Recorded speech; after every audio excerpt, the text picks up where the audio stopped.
What's going on, everybody? It is Friday, October the 24th. We are closing in on the heart of the football season. High school football playoffs are getting ready to kick off in your area somewhere, I am sure. But we've got an amazing show lined up. We are ready to do our NFL preview for Week 8, I believe it is. And we are going to have we're going to go over preview every game. We're going to talk about fantasy matchups. We're going to talk about who to start, who to sit. We're going to talk about the lines on the game, everything you want to talk about with football and more. It's going to be an exciting week. Also want to shout out my $10 college football picks. Right now, my current record is 16-5, so I'm hitting over 72%. You guys can check that out on my Winnable. It's $10. I usually put plays up only on Saturday. I put a 3-pack up today. I'm feeling really good about these college plays. We're getting into that part of the season where college basketball is going to be taking off, so I'll have some stuff on that. So I just want to thank you guys for tuning in. Please like and subscribe. Please tell a friend. And without being said, let me bring in my co-host with the most from the great state of Mississippi, Bobby, from Bobby's Big World. What's going on, Bobby? What is going on, guys? Another exciting week of football, both college and NFL. We'll talk a little bit of college, but mostly this is an NFL show if you guys are just tuning in for y'all's first time. And again, we're almost halfway through the NFL season. This season has just been flying by. There's some teams that have really underperformed, the Jets, and some teams that have really overperformed, like the Colts, man. So we'll talk about all the teams in between. And yeah, man, just another exciting episode for sure. How about it for Daniel Jones? You know, he's got to be the first player that's candidate for MVP and comeback player of the year. It's absolutely wild, the kind of season he's having. Sometimes I think that just comes down to, not necessarily just coaching, but what the right fit is. Yeah. We see it with Sam Darnold, like the Jets just weren't the right fit. Carolina wasn't the right fit. I think San Francisco would have been a good fit. And then he goes to Seattle, and he's doing okay up there. He had that great season in Minnesota. I thought the Vikings were crazy to let him go. But as a Packer fan, I'm all for it. So anytime the Vikings make these kinds of mistakes, I applaud them. I was very happy to see the Chargers put belt to ass on him yesterday. It was very, very good. Plus, I hurt badly and was just – I get he's hurt, but, there's so many times where he just sat there like a statue and just got sacked. It's just like – that game is a lot on the defense as well as it is Carson Wentz. I mean, the defense was just letting Kamani Vidal just gash them over and over. But it's like Carson Wentz can't take a lot of those sacks. I mean, you just got to throw the ball away or find your hot route. But he just couldn't do it, man. He just can't process fast enough. Well, I think a part of it, too, is just getting older.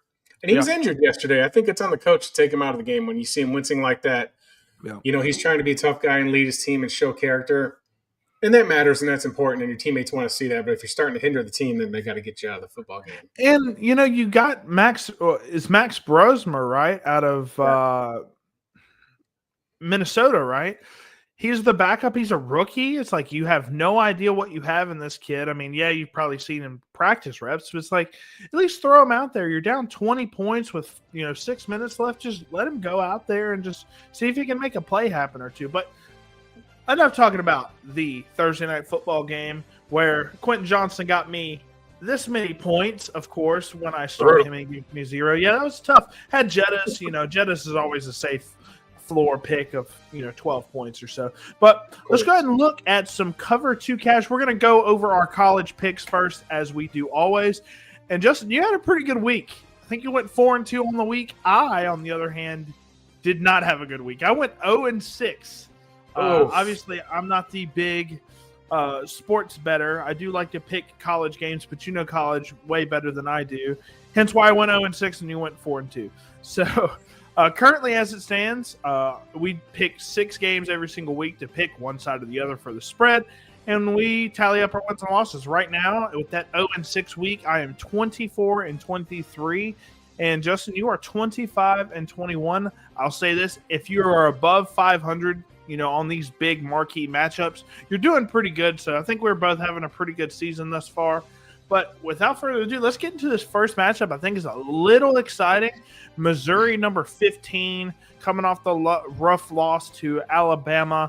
They're going on the road to Nashville to play the number 10 Vanderbilt Commodores, the highest I think they've ever been ranked in school history, if I think correctly. Since the 1940s. Yeah. Just So, after I mean, World War II. yeah. So, Vanderbilt, Pavia, I don't know how good this team is without him once he, moves on next year. But I think the Vanderbilt Commodores really are a dark horse team in this SEC division. I think Vanderbilt clears -2.5. I think Missouri is just a little bit deflated after the Alabama loss. Vanderbilt responded really well to their loss against Alabama the week prior. So I'm going to take the Commodores here -2.5. Well, we got Missouri really getting their first road test of the year, but I still absolutely love their pass rush. And Ahmad Hardy in the backfield is an absolute beast. This is going to be a fun game to watch. I believe this is College Game Days going to Nashville for the first time in God knows how long. Yeah, I love that. They do have a did I ever link you to the SEC Shorts page on YouTube? I have seen them. They're awesome. I like them and the Roll Call. Both of those channels. Shout out to both of those channels. SEC Roll Call and SEC Shorts. Both of those guys make phenomenal content. So you've seen the Vanderbilt Pimp costume, right?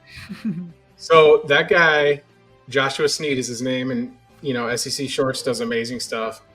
But the Vanderbilt Pimp is going to make an appearance on College Game Day tomorrow morning. That is amazing. As it should be, because because they're doing the show from Nashville, and they've been getting criticism of where they're hosting game day every week because it seems to be Southern based. But this is kind of a big deal for this team. Absolutely. A ranked game. But I think Missouri's going to win the game outright. I'm going to take Missouri and the points here in this case. Okay. I think Ahmad Hardy's going to run it right down their throat. I think Vanderbilt defensively is an elite football team yet. I mean, everything on this team runs through Diego Pavia. All the energy is going to be on the Vanderbilt side. I like Eli Drinkwitz to go up there and go into Nashville and kind of spoil the party. And I just feel that, we talked about when we did the preview, what did I say? I said Missouri was a contender for the SEC championship based on their schedule, but I think that they pull off this big win here. I think that this is a close game, but I'll take Missouri to walk it off at the end and break everybody's hearts in Nashville. And what a big win it would be for Missouri. I mean, they're number 15 right now. They're on the cusp of making the college football playoff, like you said, with that kind of not a cupcake schedule, because nobody has a cupcake schedule in the SEC, but they do have a softer schedule compared to other SEC schools. If they beat Vanderbilt and they're able to just win the gimme matchups, I think they have a spot in the college football playoff, especially with their only loss being to Alabama, who I think are favorites to win the SEC right now. So that would be a huge win for Missouri, but I'm just slightly edging the Vanderbilt Commodores just because they have all the momentum on their side right now, and I think that's a big thing. But up next, number 8, Ole Miss coming off the shootout. I didn't expect it to be a big-time shootout versus Georgia in Athens, but, man, they were up big at halftime, and then they just kind of slowly let that game fall out of their hands in the second half, as Ole Miss likes to do. But it was a shootout. They're going on the road to Oklahoma, who has had a decent season as well. I do think that their quarterback, Oklahoma's quarterback, John Mateer, is a little bit more healthy than he was in the Red River game. So I do like Oklahoma here. But, man, this is like a perfect line, because Ole Miss is going on the road. But I do think they're the better football team overall, at least defensively. They just slammed them last year, but they're a completely different team than they were last year.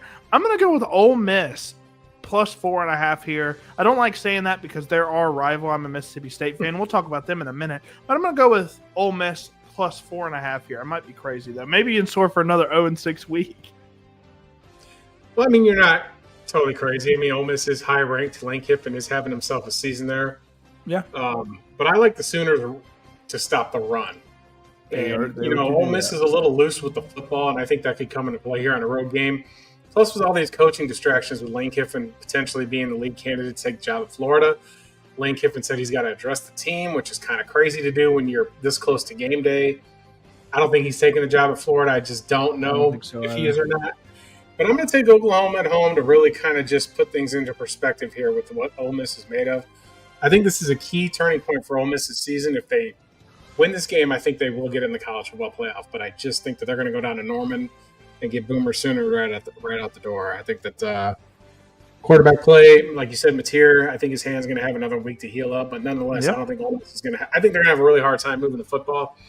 I'll lay the points here. Give me Oklahoma to win 27-20 in this game. All right, awesome. Next up, look, I want to be a little transparent here. We do have in my opinion, a pretty excited Big Ten matchup on here, but you do see a lot of SEC matchups. Both Justin and I are SEC fans, so we're going to cover the marquee matchups. But honestly, none of the Big Ten schools are really playing, any high-level matchups right now. It's a lot of cupcake games, right? Ohio State's playing nobody. There's a lot of teams that are just playing nobodies. So SEC, they have a bunch of really high marquee matchups, like number 3 Texas A&M going on the road to Death Valley playing number 20 LSU. Nussmeier seems hurt. They can't get the run game going. The defense isn't playing that great, and Texas A&M has been on a heater absolutely all year. Mississippi State kind of kept them in check in the first half, but then they just ran all over us in the second half. I do think Texas A&M takes this game, so I'm going to go with Texas A&M minus 2.5 here because LSU, I don't know what's going on with LSU, man. They've won some decent games, but they've had some really bad losses as well, and their offense just looks atrocious right now. So I'm going to go with Texas A&M, who have all the momentum in the world. But I will say, Texas A&M, they have a curse of just wanting to go 8-5 every year. Hopefully the curse doesn't start right now. So I'm going to go with Texas A&M. I think the talent is through the roof on this team. I like A&M in this one as well. Both these defenses are just atrocious. I mean, not atrocious, but it's kind of like they're not consistent on either side of football. I mean, Arkansas put 525 yards on A&M, and that's not a good football team. Arkansas is so weird, man, because they've been in it with everybody. They've been in it with Texas A&M. They've been in it with Ole Miss. Then they lose to Memphis. It's like that's because of their quarterback. Yeah, their quarterback is really good, but I think that this game gets really hairy. I don't know. I think the mystique of Death Valley at nighttime's kind of passed. And this is the game where I think Mike Elko puts A&M. If they win this game, they're going to Atlanta. I'm convinced of it. Yeah. I mean, I think that they'll beat Texas. I said this at the beginning of the year about Texas, which we'll get to in a minute. But I think A&M can actually have a really good shot of going to Atlanta and playing who I think will be Alabama in the SEC championship. And I think that this will turn the heat up on Brian Kelly. I don't know what his buyout is, but he's just does not fit Southern culture. He does not fit LSU culture at all. Yeah. I think that that's a good job, though. Somebody will line up to take that job that would be a better fit. Yeah. For sure. And mind you, they ran Coach O out of there because he just kind of completely collapsed over there. But defensively, I like him a lot, though. Defensively, I think that neither one of these teams to play is more, I think, on the over. But since we're doing a line here, I'll take A&M to win. I think they win by a touchdown here as well because Nussmeier has not looked impressive in the last few games. He's looked really bad. Either there's an injury, there's something going on there. We just don't know what's going on. But give me the Aggies. Yeah, and I haven't discussed this with you yet, Justin, but I do think after the season's over, I mean, we have to have something to talk about in the offseason. I do think we're going to talk all the prospects and things like that. We'll break down all the rookie prospects going to the draft next year. I've already done Nussmeier breakdowns and things like that in the past, so I do have him graded in my rookie model right now. But, yeah, I mean, he just looks really underwhelming. He's just a prototypical pocket passer, and he doesn't really have that creative an arm either. So limited starts as well outside of the past couple years, so he hasn't been like a full-time starter over his career. So, yeah, I mean, Nussmeier's going to have to turn it up if he wants to be a first-round pick. I mean, he's got to really show it in this game, and he has to show it the rest of the season. So hopefully whatever injuries are plaguing him right now, he gets over really quickly because his draft stock is tanking right now. But next up, we have a really interesting matchup. I think some people's surprise of the season is how great South Florida has played with one of the hardest schedules in the country right now. South Florida has played multiple ranked teams, and it's kind of been, hit or miss, but it's South Florida. They go out, beat Boise the first game of the season. They've got a bunch of other really high-profile wins as well. And then look at the other side.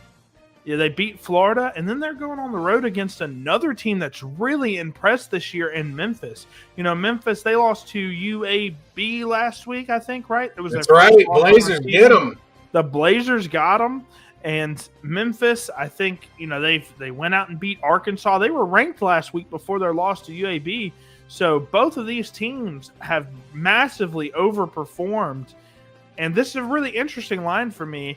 But at the end of the day, I think his name's Baron Brown. Is that right? Baryon Brown for the South Florida Bulls. I think he's their quarterback. He is phenomenal.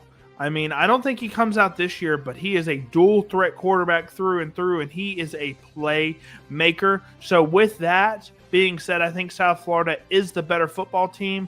Baryon Brown and the Bulls minus 3.5 is my pick. Hopefully I don't go to 0-6 again.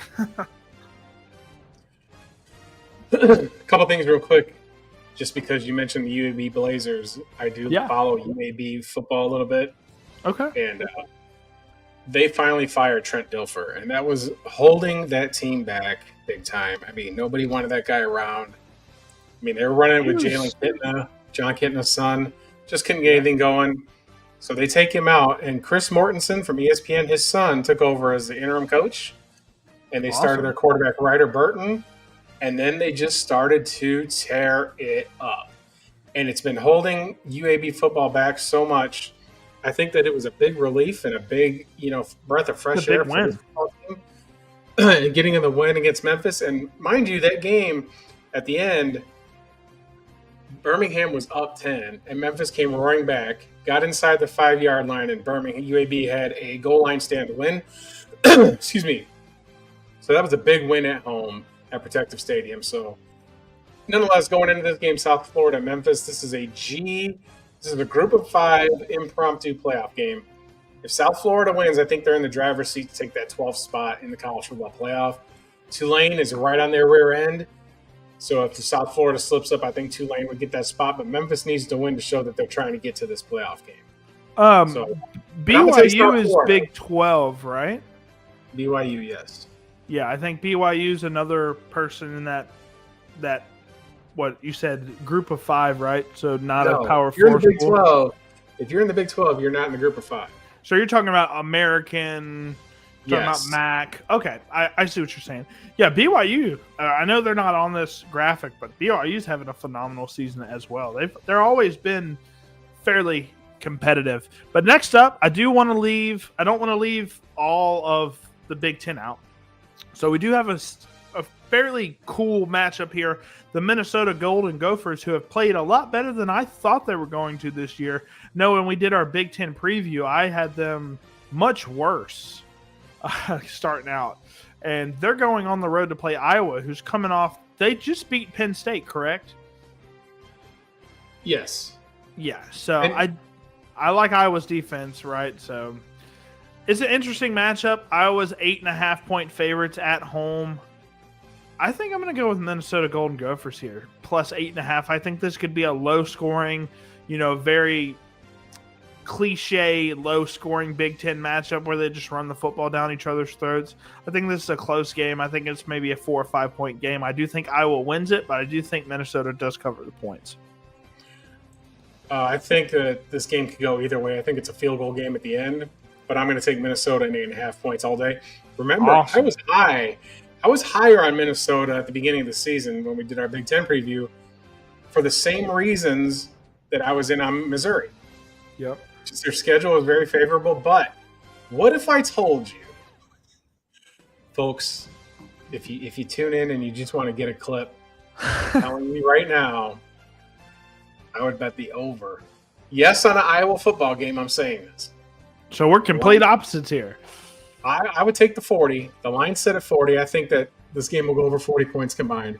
But I think that Minnesota has a chance to win this football game and kind of reestablish what PJ Fleck is running up there. And also, remember, my Iowa rant at the beginning of the season about living in the Stone Age with their offense. But I think that this one might bust open a little bit. They just need to figure out how to run some RPOs and play-action football instead of just what they're doing. I'll take Minnesota here. I hope they win. I hope Minnesota wins. No ill will towards Iowa. I just think that I want to see the Golden Gophers kind of take that next step in that conference because Lord knows I think they need it. Yeah, I definitely think so as well. And last up, this is a game that's near and dear to my heart right now. The Texas Longhorns, I will be there tomorrow in Starkville. The Texas Longhorns, number 22, they have had a really disappointing season despite the number next to their name. People were saying national championship or bust for this team. I didn't think they were SEC favorites here. I definitely liked Alabama and LSU, even though LSU has been underwhelming this year. I had them as my SEC picks, not Texas. But number 22, Texas, is going to Starkville to play Mississippi State, my favorite team in the country for college. And it's Texas minus 6.5. Now, both these teams have had a very interesting season. Texas has massively underperformed, and Mississippi State has overperformed drastically. We've doubled our win total from last year, and we've been in every single game this year outside of the Texas A&M game. You know, we went to overtime against Tennessee, and if our coach, I don't know what we were doing there. I guess we were too cute. We were in field goal range against Florida last week. All we have to do is ask the kicker, hey, which hash do you want to be on? And then you get to the hash, run an inside zone to that direction, whatever you need to do, and then kick the field goal, and we win that football game. We were down 2. And for whatever reason, we decide to throw a quick out route that gets jumped, and it's picked off. The game's over. If we can figure out the play calling, because I think in the Tennessee game, we didn't want to run the ball in overtime. I think that was a massive mistake because I think Blake Shapen as our quarterback is very limited. So I do think State can hang with this Texas team. I don't know if we win. I hope to God that we do. Starkville, regardless of whether we're a good team or not, is a very hard place to play. It's one of the hardest places in the SEC to play, which is ironic because we haven't been a historically good team. It's the Cowbells. I like Mississippi State plus 6.5 here. I'm going to ride with my Bulldogs or die with them. Oh, man. It's a perfect line, isn't it? It's a perfect line. I think that Texas has underperformed, but they're not losing football games. I mean, they did lose, but I mean, they have lost football games. I had to clarify that, but they did pull out their win in the Red River Shootout. They kind of handled their business. The defense was great. And I think that might be a problem here. I don't know if this might be a spot. I'm just trying to take a look at the schedule here for a minute. I don't know if we get in a situation here to where – let me just pull up Texas's schedule because I just want to see something for the sake of my argument. So, Texas, let's see here. They beat Oklahoma. They beat Kentucky. And next week they got Vanderbilt. Which is a tough matchup. They've had 2 of their last – this is 3 of their last 4 on the road. They haven't been back in Texas since all the way in that Sam Houston game. Yep. But could this be – a look ahead spot here? Could this be could this be State's first conference win of the season? That would be huge. You know, and I can't. It's kind of like the old theory of you got to see it, and I think that Texas just has the better roster, and you know Mississippi State's already had a better season than they've had last year, but man, I think that the game's super close. And with that said, I'll take Mississippi State in the points, and I hope that they win just for that's how I'm feeling. You and your team, and not because I want to be right on Texas because I'm already right on Texas. Yeah. Because Texas's schedule after this is Vandy, Georgia, Arkansas, A&M. That's tough. That's really tough. And it's at Georgia, so you know. Honestly, the easiest matchup there. Vandy's this team barely went to Kentucky and won by a field goal in overtime last week. And they're the worst team in the SEC, in my opinion. It's either them or Auburn's really bad. But yeah, I'm gonna take State in the points here. It just feels like such a struggle season for them, even though that they've won. They're 5-2, but I'll take State in the points here. Yeah, and as a State fan, like I've been thoroughly impressed. You know, we got that ranked win versus Arizona State at home. That was a phenomenal game. That's one of the moments that I'll cherish most in my life because if you were there, I mean, we were on the goal line. I mean, they were on the goal line, and I'm like, just let them score. So we can just, you know, go up 8 points. just let them score so we can, try to get in it, score an onside kick or whatever. And then we stopped them on the goal line, and we end up scoring that big touchdown at the end. And, I mean, people were going crazy. I'm so happy I was there for that game. But, yeah, this Texas game, I think Tennessee's better than Texas, at least offensively, right? I think defensively they're probably a little bit better. Tennessee has the best offense in college football. Yeah. They can run the ball. They got great receivers. Exactly. So. And we took them to overtime, and our defense played them very well. I think Arch, it's really been helpful for us because we played against Arch Manning last year.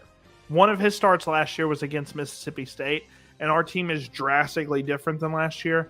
I genuinely think that's going to help us a good bit versus this matchup, and Arch has been struggling. So I do think Mississippi State can keep this game close and cover the points and hopefully Starkville is a very hard place to play. Let me emphasize that some more. I think Mississippi State might pull this win out and go into Arkansas and beat them as well and get 2 SEC wins. That's my goal. Be bowl eligible, and that would be my hope for the season. But those are our 6 matchups. We'll see how we do next episode. We'll go over them as well. But now we get into our NFL matchups. And this is a Southern matchup for sure. The Miami Dolphins going on the road to play the Atlanta Falcons. I don't think there's a international game this week. I think this is the first game on. And the Atlanta Falcons, with how bad Tua has been struggling, we're not sure who they're going to start. I think Tua will be the starter this week, but they've just really struggled as a team. That's why they are at 7.5-point underdogs versus the Falcons on the road. The Falcons, we still don't really know what type of team that they are. They win some of the gimme matchups and they get shut out by the Panthers. We're just not exactly sure what type of team they are. But I do like the Falcons minus 7.5, but I think I'm going to roll with the Dolphins here. I don't think Tua can be that bad multiple weeks in a row. They do have some talent on the offensive side. Achane, Waddle. I know Darren Waller is out on IR now. Obviously, Tyreek is gone for the foreseeable future if he even plays again. But I do like some of the talent that they have. I think Malik Washington's really solid. They have Taj Washington as well. I think they have some pretty solid players. I'm going to take the Falcons to win, but I think it's maybe by 3 or 4 points. I will be right back. You go ahead and explain your take real quick. So Tua, who I do love, is one of my favorite players from Alabama, but those days are gone. It seems like ever since he's got those injuries, he's been given these wacky press conferences. And the Falcons, or in the Miami Dolphins, are just an absolute free fall. Let's just call it what it is. Their coach's body language is just all over the place. Tua throws some crazy picks in that game against Cleveland last week. The weather's going crazy. They can't score points. But then when they're on, they're on. And this is another road game. This is in a place that, in Atlanta, that's a tough place to win football games. And as far as the line goes, I'm going to take Miami and take the points here because sometimes when it gets so bad, you've got nowhere to go but up. And it could be a game where they're just locked in. We just don't know what's going on with Mike McDaniel and with Tua saying some of the craziest stuff I've ever heard this man say back-to-back weeks. I don't know if he's starting to check out or what the Dolphins are thinking as far as are they already looking to get to the offseason? Because it is possible. It is possible to have these kinds of collapses, right? And when you go to a team like Atlanta, Atlanta's playing really good football at home. They lost last week in San Francisco. They got dominated for the whole game. It was a good defensive football game, but 49ers just managed to pull away. With Atlanta, you've got Tyler Algier and Bijan Robinson back there, and I don't know who on the defensive front is going to be able to just stop the running attack.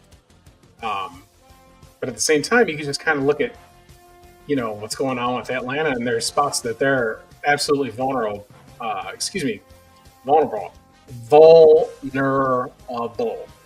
when it comes to what's going on there. I'm just taking a look at some stuff here defensively, or offensively, I should say. Hang on just a moment here. Let's take a look at who's running the ball. All right, I'm here. back. I heard everything that you said, but yeah, I'm just trying to figure out, we're looking at rushing the football, and the Dolphins or the Falcons? The Falcons and the Dolphins pretty much got the similar type of running game. Yep. But it just feels like, I think that defensively, after getting gashed by Quinshon Judkins, who's to say Bashawn Robinson ain't going to do that? So, but I will take Miami in the points in this one. I think they're grasping and hanging on for what they're able to do, but it should be a unique matchup. And no, there are no international games this week or next week. Yeah. All right. Well, so you're going with the Falcons, you said? No, I'm taking the Dolphins and the points. All right, so we agree there. Awesome. Yeah. So we'll go ahead and get into my start sits here. So, Dolphins defense hasn't really played that great, right? They have Jalen Phillips, who looks like he's going to be a trade candidate. We don't know what the morale looks like for this team. Probably pretty poor. So I do like Michael Penix here as a starter. If he's your QB2, I feel really good about it. Bijan Robinson, I mean, if you're not starting him, I don't know what you're doing. He is a phenomenal all-purpose back. He can get the ball out of the backfield. I wouldn't be surprised if he has 50, 60 yards receiving and 100 yards rushing. That's just what he does. He might lead the league in all-purpose yards this year if Christian McCaffrey ever slows down. I don't know. But love Bijan Robinson here. He's probably the best back in football talent-wise. And then Drake London. Drake London, he had kind of a slow start to the year, but last week had a great blow-up game. Michael Penix Jr. has really been targeting him heavily recently, so love that. I think Drake London, if he's your wide receiver one, like you probably drafted him in fantasy as, I would feel pretty good about it. And then Devon Achane, I wasn't super big on him in the offseason, but he's consistently breaking off some of these big runs. And with how conservative the offense can be at times, he gets a lot of dump offs as well. Not as much as he did last year, but I do think he has the upside as a passer to kind of get that going. And Ollie Gordon hasn't been lately the past 2 or 3 weeks as much of a threat as you'd want him to be if you're a hater of Achane. So I think he's a start. And then Waddle's with Darren Waller being out, with Tyreek Hill being out, Waddle's like the only other guy in this offense that has, wide receiver one capabilities. So I think Waddle is a obvious start. I know Tua was saying that he couldn't see him over the line, things like that. I don't understand how that makes any sense. Move Waddle out to the Z or the X and get him open. Just get him the ball. He's dynamic after the catch as well. I think Waddle can have a pretty good game versus this Falcons defense that isn't really just super imposing. Then for the sits, I don't know. I'm not trusting Tua right now. He's off back-to-back games where he's been really mediocre.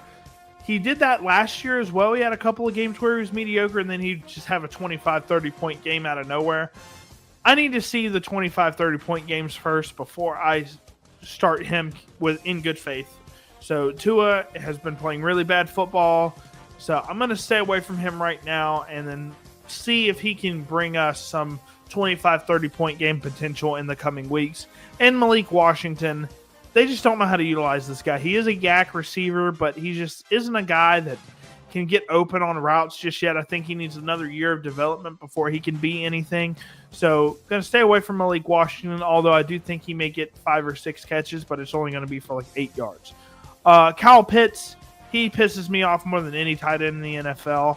As soon as I get ready to start him, he gives me a 3-pointer. I mean, every single time. I think he's got something against me, Justin. I don't know what it is. But he can have a 6 or 7 catch for 70 yards and a touchdown, and then the following week just sucked. He's just not consistent. I'm staying away from him for now. But if you have to start him, cross your fingers and pray. I mean, that's the only thing you have.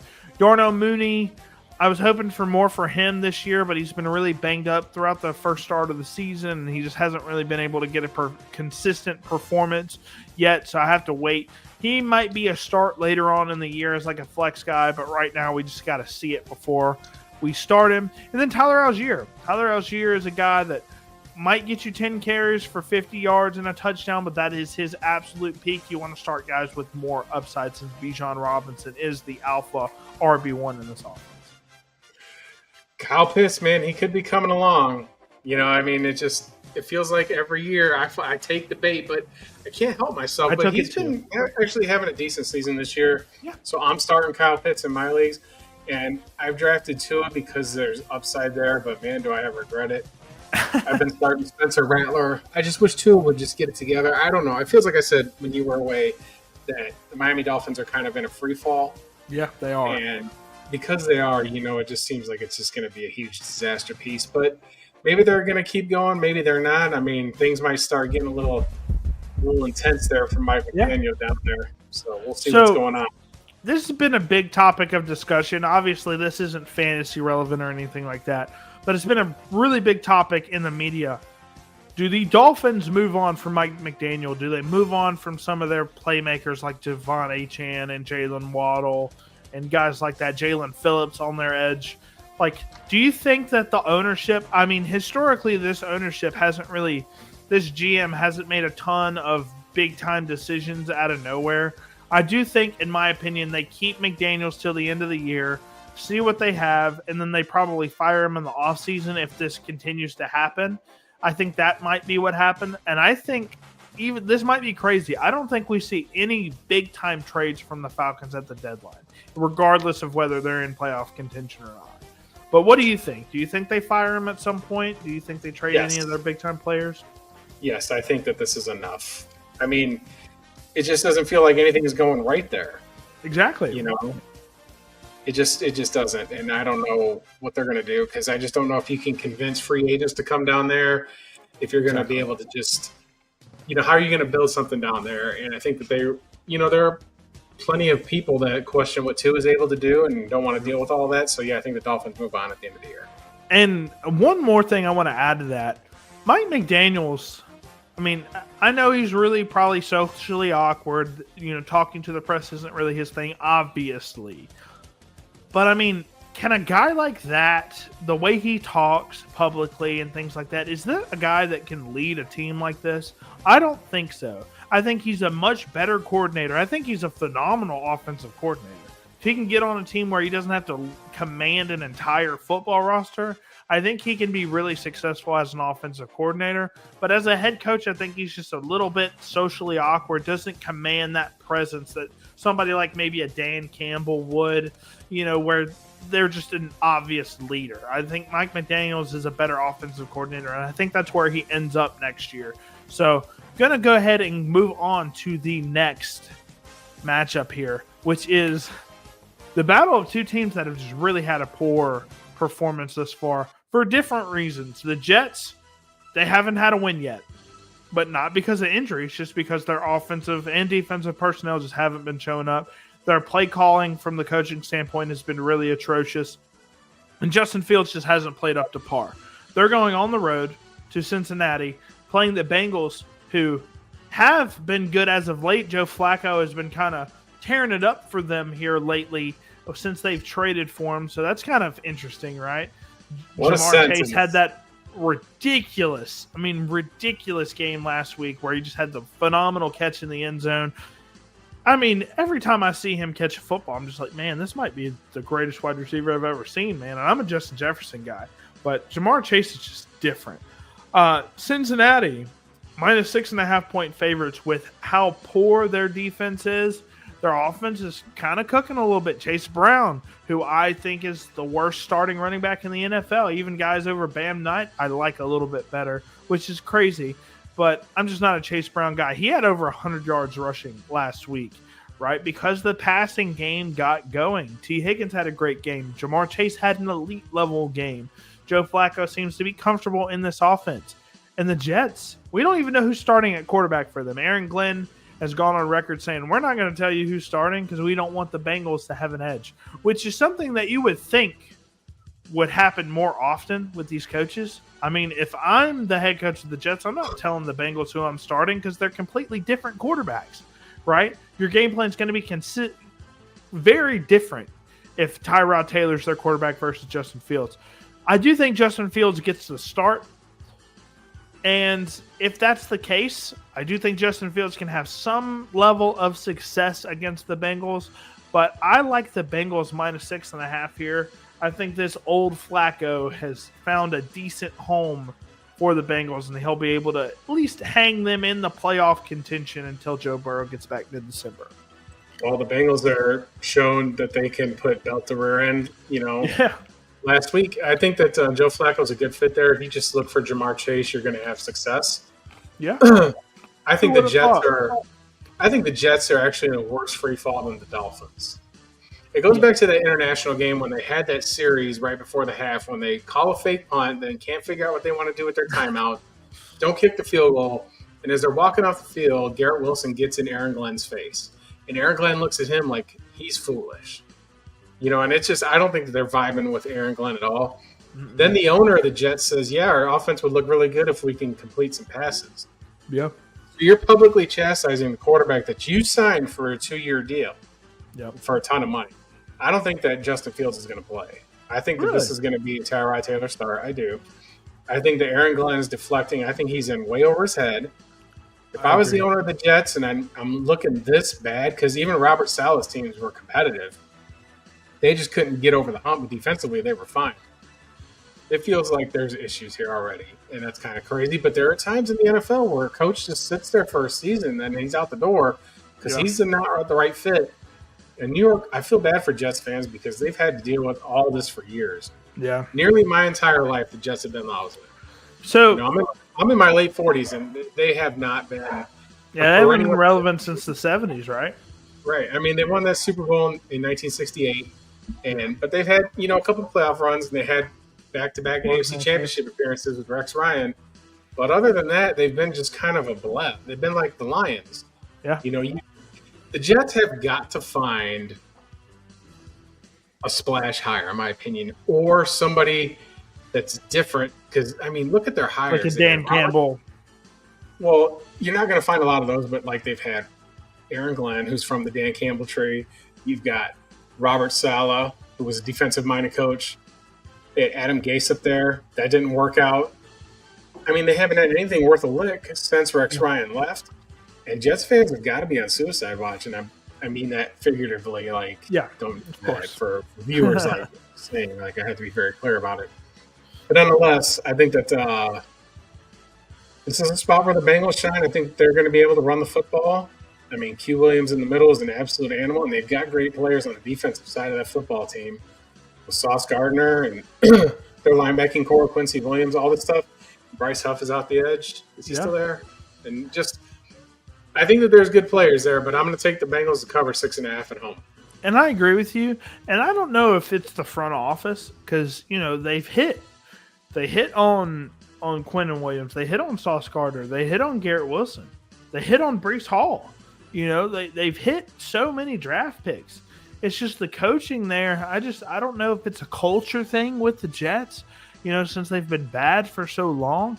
But, I think the quarterback spot is really what's been haunting them, right?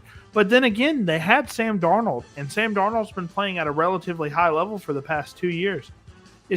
I think it's just been bad situation after bad situation with the Jets, and they just have to figure out – they have to find a hire, in my opinion. I don't think Aaron Glenn is the guy. I think they need to find a hire. I know you said there's not too many Dan Campbells out there that will just – literally rip the culture out of the team and then replace it with something better. There's been very few coaches that could really do that, but I think that's the type of shift that they need. The Lions were a laughingstock for a long time, and then Dan Campbell came in and was like, all right, well, we're going to make this happen. And he's made this happen. So I think the Jets need somebody like that. I don't know who that might be that's a coordinator right now or head coach right now. Maybe a Mike McCarthy, but I just don't think that might be the right hire. So I think that whoever hires them, I didn't mean to interrupt you there, but whoever hires Mike McCarthy is the right call. I agree. Right call. Dude's won in Dallas. He keeps winning 12 games there. They run him out of town. Super Bowl champion. That might be the right guy. He's played in Dallas's market, so New York market will be just as aggressive. Yep. All he's got to do is get in there and get himself a quarterback. And if he gets himself a quarterback, if I'm the Jets, this is what Justin Paul Sports would do if I'm the Jets. I'm playing the season out. If I got the first pick in the draft, I'm firing, and I'm going with Ty, and I'm getting Mike McCarthy in there. I'm be like, you got a kid here who's making these checks in the SEC, doesn't turn the ball over, can make the throws, the NFL throws, and has deceptive legs. He'd be like Kirk Cousins. I think he's more athletic than Kirk Cousins, Ty Simpson is. I do think he's more athletic than Kirk Cousins. and I do think he's less careless with the ball. I mean, I kind of compare him to like a Joe Burrow. I mean, that's how good Ty Simpson's playing right now. I know he doesn't have like the historic season, but I do think Ty Simpson can be something great. But give me one. So with that being said, if you're a Jets fan, you've got to be able to just unfortunately endure it. There's nothing you can do. When a team is owned with lousy ownership and lousy leadership, it just trickles on down through the entire organization. And both of these teams have questionable owners. I mean, forever, the Bengals were the last team, I don't know if they still are, that has an outdoor practice facility. I mean, this is the NFL. This is the big time. And you're running these little league facilities is craziness. But when you're the Bengals and you've got a veteran quarterback, you got Flacco and you got somebody that can read a defense and just maintain consistency to throw the ball to T. Higgins, throw it to Jamar Chase, find those open guys late in the game. And you don't have to throw it 75 yards down the field anymore. You just got to be able to find your receivers and make those key reads. Football's a game of 10 yards or 4 downs more than it's anything else. And if you can understand those kinds of passing concepts, just use the run, use the running game. Like Bobby said, Chase Brown isn't exactly the best, and the Bengals offensive line just kind of banged up. But if you can put these things together, you can have yourself a competitive football team. But the New York Jets are not it. They are not it this season. Yeah, I completely agree with you. But going on to the start sits, I do like the defense of the Jets, but for whatever reason, they've been giving some interesting performances to their opposing quarterback. So I think Joe Flacco, with the weapons that he has, I think Joe Flacco has a really good grasp of this offense for whatever reason. I think he can go out there and be a solid spot starter for you at your QB2 spot. Jamar Chase, 23 targets last week. 23! That's a season high of any receiver this year. Throw it to him. You're paying him a ton of money. Make him earn it. It's just the offense. It's kind of hard. The offenses like to get a little cute, right? Where it's like, oh, Jamar Chase, and you make him a decoy. Arthur Smith is terrible doing that. I mean, he's like, look at my best player, Bijan Robinson. Let me make him a decoy. Maybe it's just as simple as give your best player the ball and watch him go. Jamar Chase is the pinnacle of that. So I think Jamar Chase is a classic. Just give him the ball and watch him go. And T. Higgins, probably one of the best possession wide receivers in the NFL. Love me some T. Higgins. I just haven't seen a lot of targets from him since Flacco has gotten there. Flacco, once he got in there, gave T. Higgins a ton of targets. Could have had a second touchdown as well. I think both of these wide receivers have enough upside with the pass volume with Joe Flacco. Joe Flacco is not afraid to throw it in the tight windows, hence why he has 6 picks on the year. I think T. Higgins and Jamar Chase are great starters right now. And for the Jets, wait, before I get into Breece Hall. Who should I start in flex? Rashid Shaheed or Isaiah Pacheco? Hell. So, this is a very interesting situation that you're in right now because Rashid Shaheed has been a guy that has just been a guy that he's going to either give you 20 points or 5 points. Pacheco is a consistent 7-ish point guy. I think it's a little interesting because Pacheco was a couple of years ago the running back one for this offense, but now with Kareem Hunt in there as their short yardage guy who's in there a little bit more to be an annoyance for the Isaiah Pacheco owners, there's been an emergence of another guy. Their 7th round pick, the Kansas City Chiefs 7th round pick out of SMU, the former wide receiver transitioned running back, Brashard Smith. He is a slight issue because he looked good with his carries last week. He is the primary passing option as well, so that takes a good bit away from Pacheco, who was the passing option earlier on in the year. I'm going to say go with Rashid Shaheed here because I do think he can get some targets here. I have both of these guys as a sit for me. So if you have any other options to start, please let me know, Mr. Joe. But I'm going to stay with Shaheed here because I think he can get more targets than Pacheco can get rushing yards in terms of fantasy points. So, yeah, I like Rattler giving him the ball more than I like Pacheco getting a reasonable amount of yards, because if Pacheco is within the 10-yard line, he will not be on the field. It will be Kareem Hunt. So rolling with Shaheed there, even though I don't like either one of those options. But moving forward, Breece Hall and Garrett Wilson are the only people in this offense that I feel comfortable starting. Garrett Wilson is a start for me if Tyrod Taylor plays specifically. I think you have to start him regardless of who the quarterback is, because we've seen in 3 weeks ago with Justin Fields, Garrett Wilson had a blow-up game in the fourth quarter. So you have to start him. I mean, he's just too talented not to start him. And Breece Hall, I think this game might be somewhat close till the third, fourth quarter, and he's going to get a lot of the passing volume as well. So I like Breece Hall as a start just because of the talent. Then for the sits... No touchdowns yet for Breece this year. It's crazy. No touchdowns. And, it's weird because I don't think Isaiah Davis is going to be the goal line guy. They just haven't been in the red zone that much this year. Braylon Allen was going to be the guy that gives them the red zone touches. He's out for a significant amount of time. So I do think Breece Hall is the guy that's going to get the red zone touches. So if they do want to call a run in the red zone, especially if Tyrod Taylor is playing, Breece Hall is a must start, I think. For the sits, Tyrod Taylor, I don't think he offers enough passing upside nor rushing upside to be a consistent starter for you. I'd pick him up if you have nobody else. If you have like a Jermaine Burton or something on your bench that you can drop him for in Dynasty, of course, I would pick him up just in case he has a big blow-up game, and then you can try to trade him.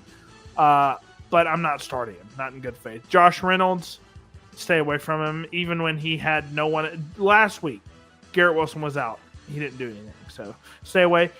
Chase Brown, I think he's the biggest bait running back to start right now. I am a Chase Brown hater.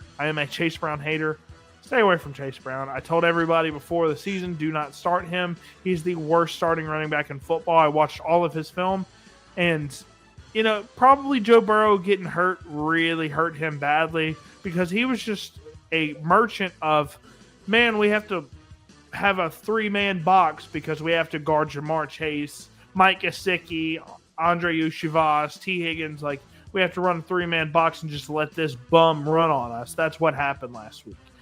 So Chase Brown, I'm staying away from. He's the biggest bait running back in the entire NFL. You love to see it. I would start Kamani Vidal consistently over Chase Brown. I would start Bam Knight consistently over Chase Brown. I don't know if that's crazy, but Chase Brown is just a guy that I have 0 shares of across 26 leagues. I'm staying far, far away from him. He is not that good. He's our 5th-round pick for a reason. Noah Fant, stay away from him. I know Mike Gesicki, I think, is banged up and won't play. Stay away from Noah Fant. I like him. One of my dynasty leagues is named after him. Stay away from him. Former first-round pick, just hasn't really panned out that well. And then Andre Uchivas, I know he had a decent week last week. Stay away from him. T. Higgins and Jamar Chase are just going to eat way too much of the pie for him to be relevant.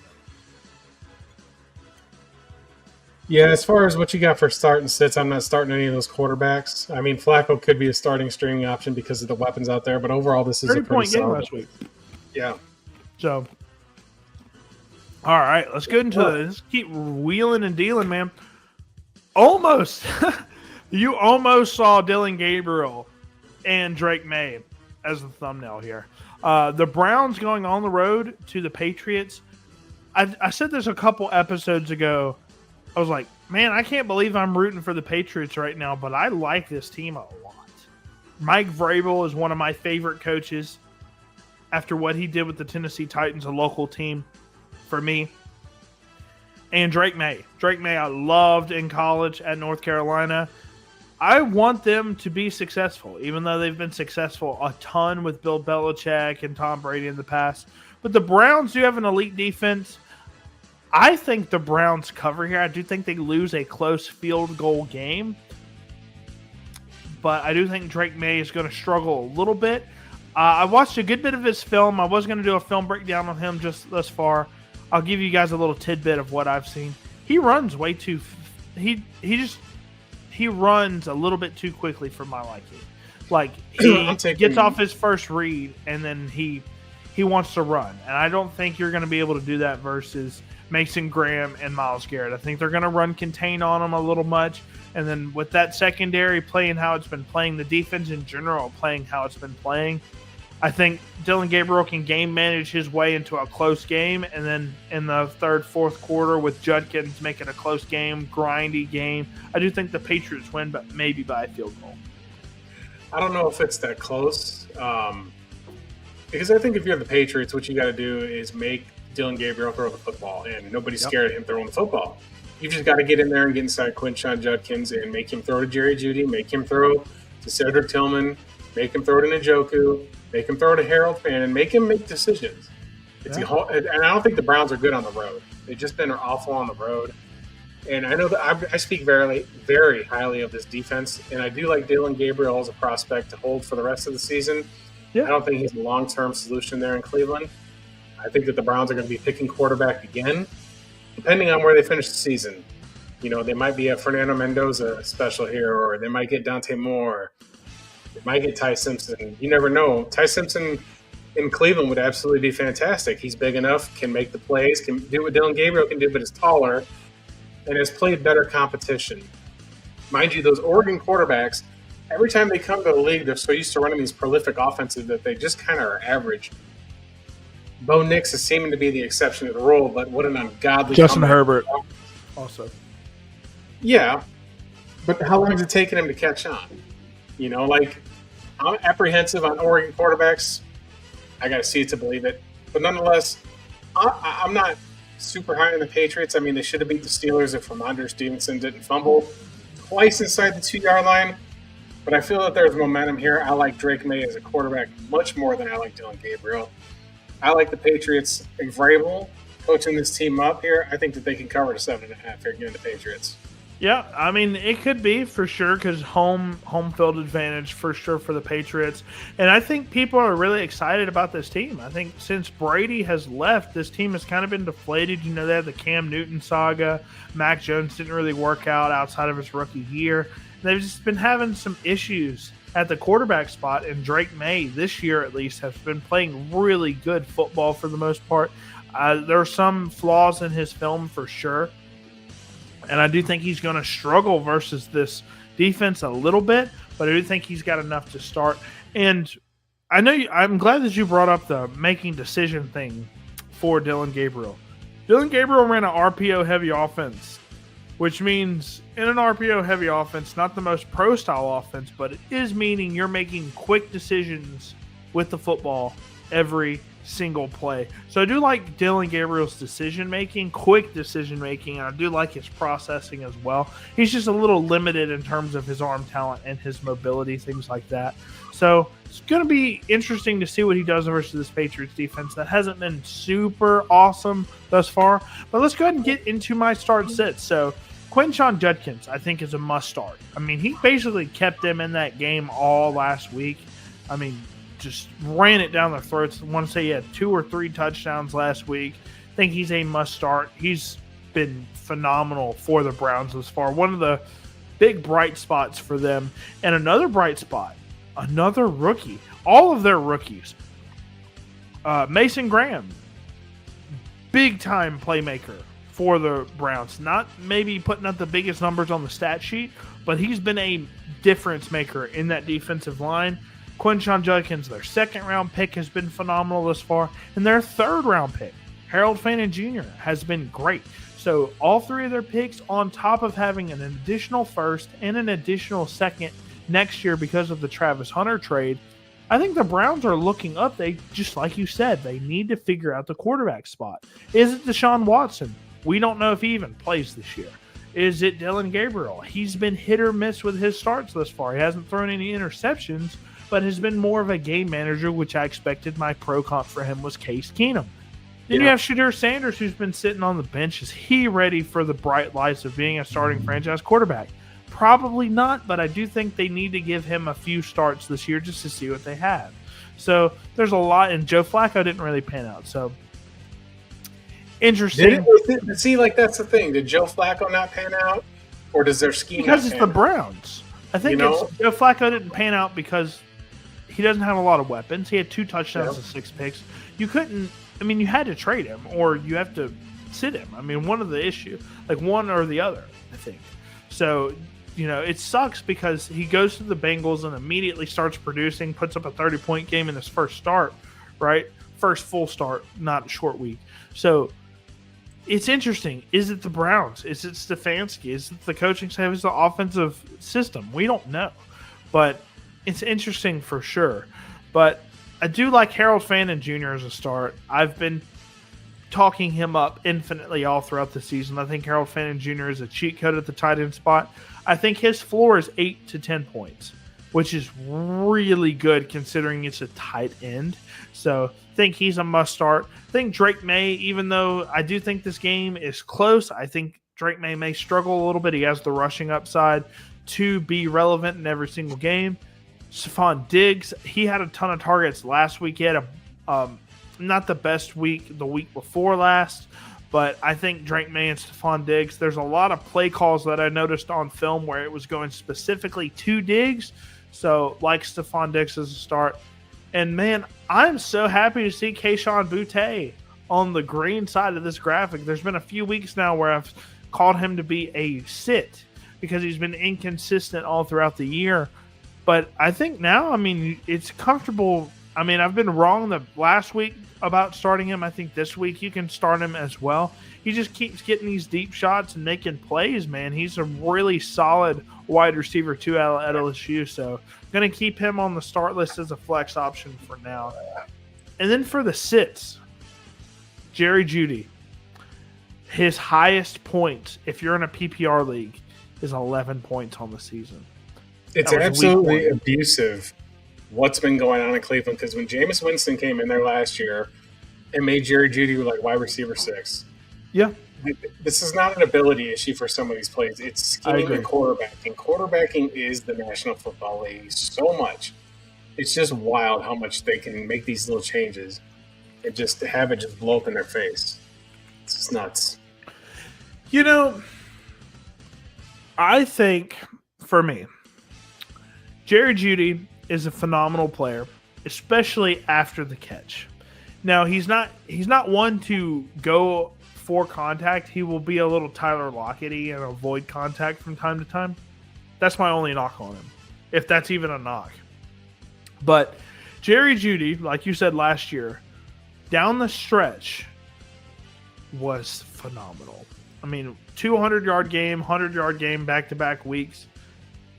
He just needs to have some sort of stability at the quarterback position. He just hasn't had that. But right now, you just can't start him in good faith. I think last week he had 2 or 3 targets. Mostly it was just because it was the Quinshon Judkins show. It was a bad game script for him. But he's been getting the targets this year. It's just you need to see a decent game out of him first before you start him. I like the talent.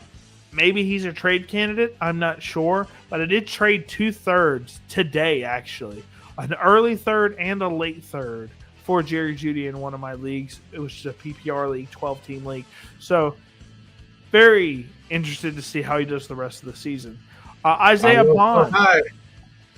Isaiah Bond, like what he did throughout the season, he's been a very productive undrafted player. I think he could have been a 3rd, 4th round pick if he didn't have any legal issues. Fortunately, he had those and went undrafted because of that. I think he can be a decent player, but I'm not starting either one of these receivers in good faith outside of Harold Fannin because he can be the dump-off guy. So, keep going. Yeah. Next up, Dylan Sampson. I have him on this side of the graphic every single week because Judkins seems more than capable of being the rusher and the receiver right now. He's their main playmaker, their overall workhorse. So you got to stay away from Dylan Sampson right now. And it hurts me to say this. It hurts me. If you've seen any other episodes, you've seen Travion Henderson on the green side of this graphic every single week because he was my RB2 in the draft. It was Ashton Jeanty, and right behind him it was Travion Henderson. I believe in the talent that much. But Vrabel he gave him 2 touches last week. You can't start him. Regardless of what I think of him as a talent, he just isn't getting the volume right now. And it sucks even more. Something may be wrong, but also the same side of the coin. Ramondre Stevenson played decent ball last week. I averaged over 4 yards a carry for the first time this season. on a game, I'm not starting either one of these running backs because as soon as you sit Travion Henderson, he could have a big game. Ramondre Stevenson has been really crummy all year long. I mean, I think he's averaging like 2.8 yards a carry on the season, even with the good game last week. I'm staying away from either one of these Patriots running backs and hope and pray that Travion Henderson can get some touches in the latter half of the season. Man, I don't know. I think Mike Vrabel's pretty much set in his ways. And like I said, and I think he's an old school coach, right? Well, I think a part of this is draft capital and part of it is contracts. And when you sign these players to these contracts, you're going to put them on the field.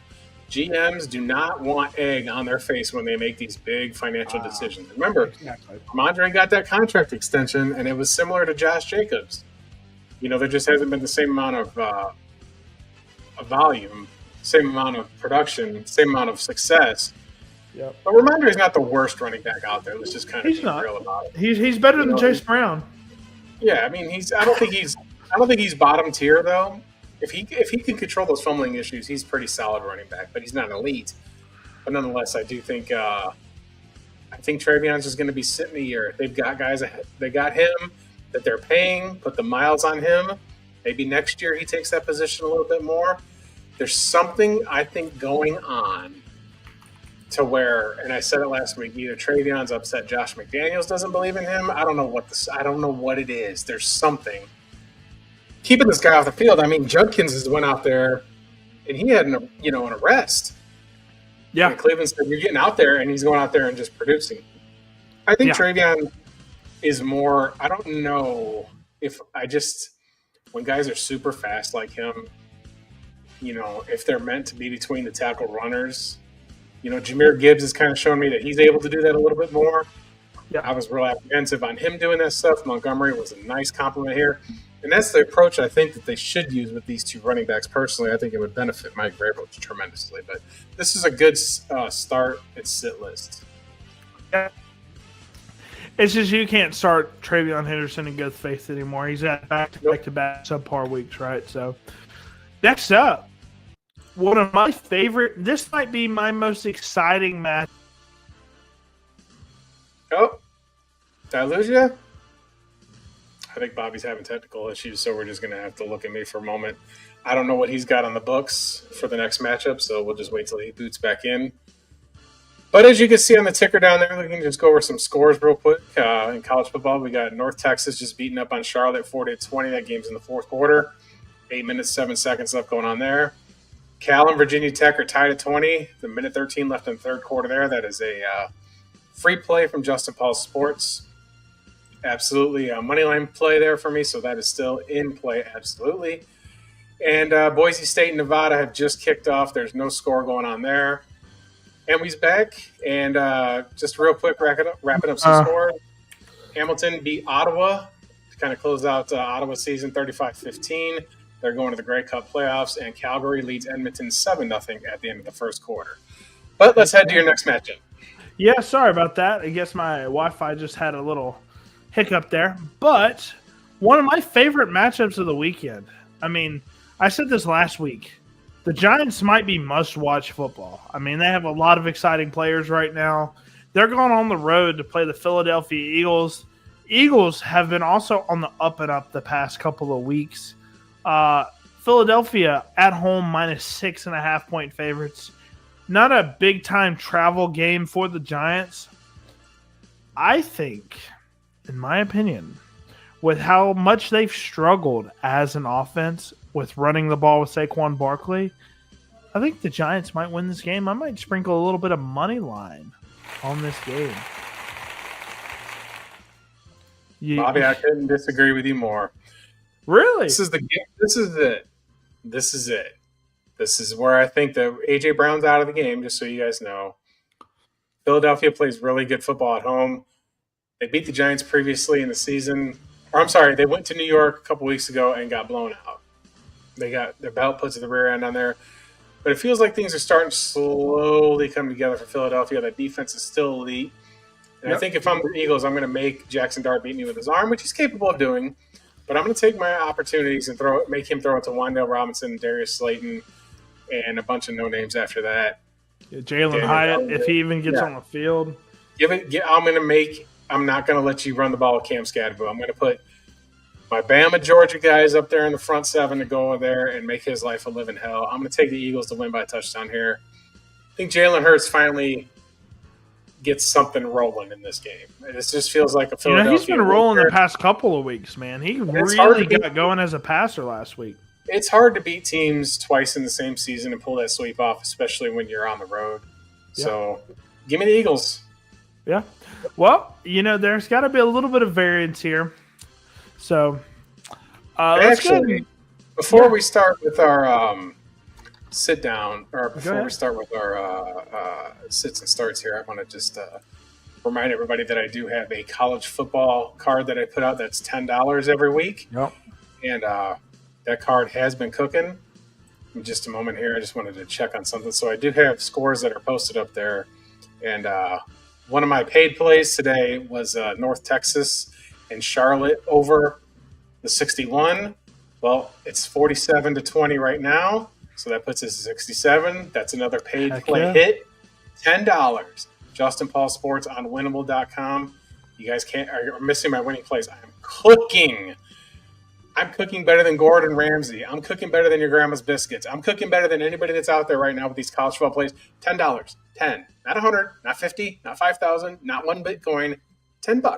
$10 a week. I'm hooking you up. I'm giving you winners. Y'all got to join. Yeah. Sorry, I had to get that out there. Honestly, I don't see how many viewers we have right now. How many viewers do we have? Shows 9. 9? Okay, well, look, guys, all the 9 viewers that we have right now, thank you guys for watching as always. If you have any questions about start sits, Mr. Joe came in here, asked us about start sits. You have anything about any props, any spreads, anything like that, Justin is your guy. If you have any fantasy start sit questions, any lineup recommendations, any advice that you want, hop in the chat, whether it's on X or YouTube. Definitely come by, shoot us a comment, like, subscribe. Thank you guys so much again for watching. But without further ado, let's go ahead and get into our New York Eagles start sits. I think Jalen Hurts is a bona fide quarterback one right now in this league. I think last week he had a phenomenal passing performance. They're getting the passing game going, and that's impressive. I think Jalen Hurts is a guy that you need to start. Saquon Barkley, he has really struggled the past few weeks. And, there was one game where he had like a 40-yard touchdown pass that really propped up his score. They've really struggled to get him the ball consistently without him getting tackled behind the line of scrimmage. And this is a really poor matchup because if you look at the defensive line, it's nothing but first-round picks. It's Brian Burns, Kayvon Thibodeau, right? The guy from Penn State, Abdul Carter, Dexter Lawrence. I mean, it's just full of a ton of really talented football players. But I think versus the Giants, they have to figure out something to get Saquon going. I think this might be the game where Saquon takes off a little bit. So I like Saquon Barkley as a start. I'm not giving up on him just yet. And then the former Alabama Crimson Tide, Heisman Trophy winner. Heisman Trophy winner Devonta Smith had a great game last week. 160 yards, a touchdown. A.J. Brown's out. He is the lone guy. We'll talk about Tyron Tracy. Don't you worry. Devonta Smith is a must-start, I think, right now. I think he could even be a wide receiver 1 this week, a top 12 wide receiver, in other words. Versus this Philly defense, I think Jackson Dart, with his legs, with his arm, can be a relevant quarterback 2 for us in fantasy this week. So I'm sticking with Jackson Dart. I told you guys to sit him last week. He had a 30-point week. I'm going to stay by my word. Look, if you prove me wrong, I'm going to put you on the green side of this bracket until you prove me otherwise. So Jackson Dart and Cam Scadaboo. Cam Scadaboo is, look, I had a short on him. People love them some Cam Scadaboo. He's physical, ruthless, just a berserker at the running back position. And he can catch the ball out of the backfield too. Tyron Tracy, we'll talk about him in a minute. Cam Scadaboo is taking over workhorse capabilities for this New York Giants offense, and he is a culture changer, just like Jackson Dart. That's why I'm really excited about the Giants. I was never a Giants fan. I didn't care about the Giants until this year. There's some fun players, Jackson Dart, Cam Scatterbo, and others, that have came into this team and really changed the culture, regardless of whether they're winning or losing. That was a really tough loss for them last week versus the Broncos. I mean, Jackson Dart, Cam Scatterbo, they put everything on the line and got the touchdown with like 30 seconds left in the game, and the defense just sells to give up the game-winning field goal. I think they're riding some momentum because of that, and I think both of these guys are starts. For the sits, Tyrone Tracy. I told you guys, do not buy into the Tyrone Tracy hype in the preseason. I said, please don't buy into it. Cam Scatterbo will take over that job by midseason. Well, Cam Scatterbo got that by week 4. A little bit ahead of schedule. Tyrone Tracy, he's a converted wide receiver, turned to running back. I think he's nothing more than a third down back, change of pace guy going forward. So stay away from him. Both of the tight ends, I know they have both had touchdown games last week. Jackson Dart does like them a decent amount, but I just don't know. We don't know who the touchdowns are going to here. Stay away from them because the only way they're relevant is if they score a touchdown. And then for the Eagles, Jahan Dotson, I feel like he's on the other side of this bracket. There's not a lot of guys from the Eagles that I would sit right now. Obviously, A.J. Brown because he's not playing. But Dallas Goedert, I think he's had a quiet couple of weeks now. He's a little bit banged up as he always is mid to late season. And I think Devonta Smith, this is going to be a Devonta Smith breakout game, I think. So Devonta Smith is the only wide receiver here that I'm going to start in good faith, and I don't think Jahan Dotson and Dallas Goedert are going to do enough to be fantasy relevant this week. I don't like any of those guys on the bench. I think that's a great spot for all of them. I was never high on Jahan Dotson even as time at Penn State. I was more of a De'Ami Brown fan from North Carolina. I think that's a good start list, though, overall. You can't go wrong with those guys. Yeah, I think Jackson Dart's a little bit hit or miss. I think he can be a little gunslingery, especially versus a good defense like the Eagles. But I think you have to start him until he says, hey, don't start. That's a Cam Scatterbo run right there, baby. Dude, he is – there's something up with that guy. He is just a car crash every single game. Every single rep he gets the ball, he's crashing into you. And you're going to feel way worse than he does. Because I don't know if he feels pain, man. I really don't know. But, dude, the Cam train. All right, next up, we have the Buffalo Bills going on the road to play the Carolina Panthers. Big news here. Bryce Young will probably not play, and the Red Rifle will be playing Andy Dalton in his place. The Bills start off kind of strong, kind of slowed down a little bit into midseason here. I do like the Bills plus 7.5.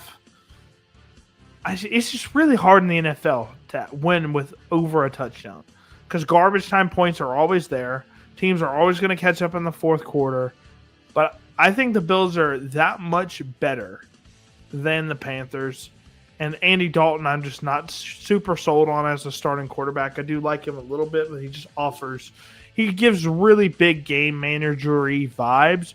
I'm going to go with Josh Allen. I think this is a good matchup for him. I think he wins by 10 points. 10 points, huh? I mean, that's not unreasonable considering, Bryce Young is out because they're a 4-3 football team and they're doing things right over there. Yep. In Carolina, they're turning it around. They're winning these close football games that teams that are usually bad just can't seem to get over the hump when they're struggling on these kinds of things. Absolutely. But I'm going to take Buffalo to cover the points here on the road and get their stuff together. Defensively, the Bills have been kind of a disaster. I mean, they were lucky to beat Baltimore in week 1. They're absolutely lucky, but these teams are scoring like crazy all over the Buffalo Bills. I'm not discounting what they've got defensively for the Carolina Panthers. They do have great corners. Their pass rush can get home. I mean, I think Josh Allen is going to go down there and have a clinic. I think that they're going to make Andy Dalton throw these difficult passes. I can easily see a strip sack touchdown here. Special teams might come into play here. Khalil Shakir is an absolute speed demon. Keon Coleman, I think, is going to have himself a game here. I'm going to call for a long shot here and ask for 2 touchdowns for Keon Coleman. He's been maybe like 50 and 2 touchdowns. Yeah, Red zone guy. He's going to have a day today. I think he's going to have a day. I mean, Kincaid might get in the end zone as well, but more importantly, I think that Keon Coleman gets in there. I'm going to take the Bills to cover 7.5. It's a good, solid play. I do like what the Panthers are doing. Obviously, I have my Alabama bias, but I think that Bryce Young is him not being there is a difference. I mean, Andy Dalton, to his credit, he's a veteran. You know, the Red Rifle can throw the ball down the field, but I just don't feel that he's going to get it done in this Buffalo game. You know, J.C. Horn is a problem. Yeah, he's sure. a very good football corner, and he's a primary man-to-man guy. And he's not really working in – I mean, he is working in zone, but if he's lined up against you, it's more than likely going to be man-to-man because he's that good as a man-to-man corner. It's very interesting to see where he lines up in this game because if he lines up against Keon Coleman – I like Keon Coleman. I think he's really funny. I think he's a great personality, and I think he has some really good jump ball capabilities. He's a very limited athlete, and I think J.C. Horn can really expose him this game. Yeah. But then you leave it open to the slot weapon that's Khalil Shakir. So it's interesting to see where it's going to be a really big tell to see what the Panthers do with J.C. Horn this game, because are they going to line him up against their dominant – I don't want to say dominant, but – their X receiver in Keon Coleman, or are you going to let them go to Khalil Shakir on the slot, who seems to be a big-time weapon for Josh Allen, or maybe even Dalton Kincaid? I don't think they line him up against Dalton Kincaid, but he's had a couple of big weeks this year if he's fully healthy. So definitely interested to see. I think Jalen Coker is coming back to the lineup for this game, and if Bryce Young was in there with Coker and he's starting to build some chemistry with Leggett, and plus, you got Tet. I would take the Panthers in the points here, but with Andy Dalton, I just don't see that happening. So, notice that you see me not putting Xavier Leggett on either side of this bracket. Yeah. Xavier Leggett all season has been on the red side of this bracket. He's graduated. He is not on the red side of this bracket. He had a great game last week. 9 receptions, 90 yards, and a touchdown, I believe, last week. Looks like he's finally trying to figure it out. You know, people were calling him out for effort issues, you know, a bad display of effort early on in the season. I love Leggett as a person. Very funny, interesting accent type of guy, right? Eating raccoons, stuff like that. And he had a good that ball. Yeah, hey, look. Hey, man, we just got to get that South Carolina game. We got to get that thing, man. Yeah, look, I needed him because I want him to do good. South Carolina alumni, you know, both of us, because of Cut, because of some of the guests that we've had in the past, we like South Carolina guys to be successful. Well, but not this weekend because they're playing Alabama. So not this weekend. I do not want South Carolina football to have any success this weekend. I want Alabama to put the belt to ass in Columbia. I don't know how they move the ball against y'all, man. That's going to be a tough game for South Carolina. They've struggled to move the ball all year long. But Xavier Leggett, I was pulling for him, man, because I like his personality.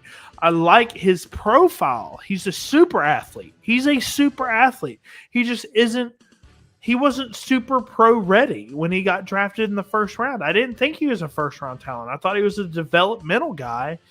And he's been developing, and last week he had a really good game. We just need to see how he does with the Red Rifle. But on to the starts and sits. Josh Allen, you have to start him as your QB1. He's been the QB1 or 2 the past 5 seasons. That's simple. He's had some, issues this year, but, 10-plus rushing touchdowns is not a stretch at this point whatsoever. James Cook has had a great season. He's had a quiet last week. I think he can be a phenomenal start for you any given week. He could be. The Panthers aren't the best rushing defense, so I think James Cook can have a day here. And Dalton Kincaid, I think he's the primary target in this offense if he is healthy. Now, he is questionable to play. I do think he will play, but if he doesn't play, graduate Keon Coleman to the green side of this graphic. For the Panthers, wow. Would you believe me, at the start of the season, I said, hey, Justin, the top 3 rushers in football is going to be Jonathan Taylor, yes, Javonte Williams, and Rico Dowdle. Top 3 in rushing yards by midseason. You would have called me a crackhead. I mean, Taylor's believable, but the other two, not. Taylor's believable. But Javonte? Enrico Dowdle? Well, with At Javonte, number 2 I'm and not 3? sure that it would have been a top 3 thing for me, but I did expect him to have a good season. He's a full year recovered from his injuries over there in Denver. Yeah. He's got a great offensive line in Dallas. That's a high, prolific, explosive offense. And we didn't know. We didn't know, but he's been able to hold off Jaden Blue, and Miles Sanders got injured, so it's going to be his show down there. He's going to be over 120 yards and a rushing touchdown last week. He is not explosive. He's not an explosive runner that's going to beat you for 70, 80-yard runs, even though he has a 60-yard run. Man. Maybe the Cowboys re-sign him. I don't know. I think they got to at this point. He's so physical. He's moving the chains for him over and over and over again. I mean, they made the mistake with Rico Dowdle last year. They didn't re-sign him. Look how he's doing. Then you have Javonte Williams, who's playing great for you guys, making a real big difference on this offense. I think you got to re-sign him. I don't imagine he'd be super expensive. Pay him like a top 15 back, and that's it. I think he would accept that. But moving on to Rico Dowdle. He is 3rd in the league in rushing, and he's been a starting running back 3 weeks. We're week 8. What? He has had a phenomenal 3-game stretch here. And, I told you guys to sit him because Chuba Hubbard was coming back. We didn't know what that split was going to look like. And you said the coach said, we have our starting running back. There's going to be a guy that gets the predominant carries here. Well, in the first half, it looked like Chuba Hubbard was going to be that guy, and then the second half takes over. Rico Dowdle's the guy. Much more consistent than Chuba Hubbard. You got to stick with Rico Dowdle as a starter here. He might burn you this week, but at this point, you cannot sit Rico Dowdle. You can't. He's had back-to-back-to-back really good games. Last week he had a good game, and Chuba Hubbard was fully healthy. You got to stick with Rico Dowdle. It's a little bit of a risk, but I think it's a good risk. And then Ted McMillan, I think, is a safe floor wide receiver. He's the wide receiver 1 there. I think Andy Dalton can target him a decent amount of time. I wouldn't be surprised if he has 9 targets on the game. We'll see. We'll see how much they're going to let Dave Canales is going to let Andy Dalton open up the offense. I think you might see a little more running here with Rico. I think that's a really good start play just because of the volume alone. And they're going to want to do ball control and not let Josh Allen go out there and throw the football and take charge. He always does. Yeah. And then for the sits, I think Andy Dalton, it's interesting. I think if he's your QB2, I wouldn't feel great about it. It just is what it is in your Superflex leagues. I just wouldn't feel great about it. I don't know. He might have 10, 15-point upside. That's it. It just depends. JT Sanders, he's been banged up. Stay away from him. Jalen Colker had a 0 burger last week. Stay away from him. I don't know. I never was big on Coker last year either. Stay away from him until he proves you otherwise. And then the receivers. I think Khalil Shakir offers you 8-point upside. It just hasn't been consistent this year. And Keon Coleman, I think J.C. Horn will primarily be matching up against Keon Coleman. I think that's a nightmare for Keon Coleman because he's not the best athlete. So I think J.C. Horn can lock down Keon Coleman this game. If not, if they let J.C. Horn travel a little bit in this defensive scheme, I think Keon Coleman can have a decent game, but I'm just not quite sold on Keon Coleman just yet. Outside of the first week, he just hasn't been a consistent option for us. Well, I'm on the Keon train a little bit here.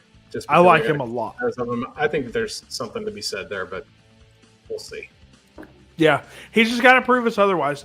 First week, he had over 100 yards and 2 touchdowns, I think, week 1. Then since then, he's just been very quiet. So, very interesting to see how he does. And to our 22 viewers right now watching, again, thank you guys for watching. And if you have any comments or any advice or anything that you want from us, whether it's sports betting related or fantasy related, jump in the chat, whether it's on X, whether it's on YouTube. We will answer any of your questions. But next up, we have the Chicago Bears, who is our thumbnail, funnily enough. Chicago Bears going on the road to face the 1-6 Baltimore Ravens. Baltimore Ravens, despite having the really poor record, Lamar Jackson is finally back from his injury. The Ravens are -6.5 point favorites against the Chicago Bears. who have been kind of on a tear the past 3 weeks. I think they're on a 3-game winning streak right now, 2-game winning streak. The offense didn't look particularly great. 4-game winning streak. They haven't looked particularly great on offense last week. They kind of ran the ball through DeAndre Swift last week. Caleb Williams didn't have the best performance last week. But they're playing the Ravens, who has one of the worst defenses in the NFL right now. Despite how much talent they have, they're just really banged up. Lamar Jackson comes back, but honestly, not to hate on Lamar Jackson, but this team, they're 1-6. They only had 2 starts that weren't Lamar Jackson this year. So it's not like Lamar Jackson was winning that many games either. So I like the Bears plus 6.5 here. I think Caleb Williams in this offense, Ben Johnson, can really tear up this defense, and Lamar Jackson is going to be playing from behind.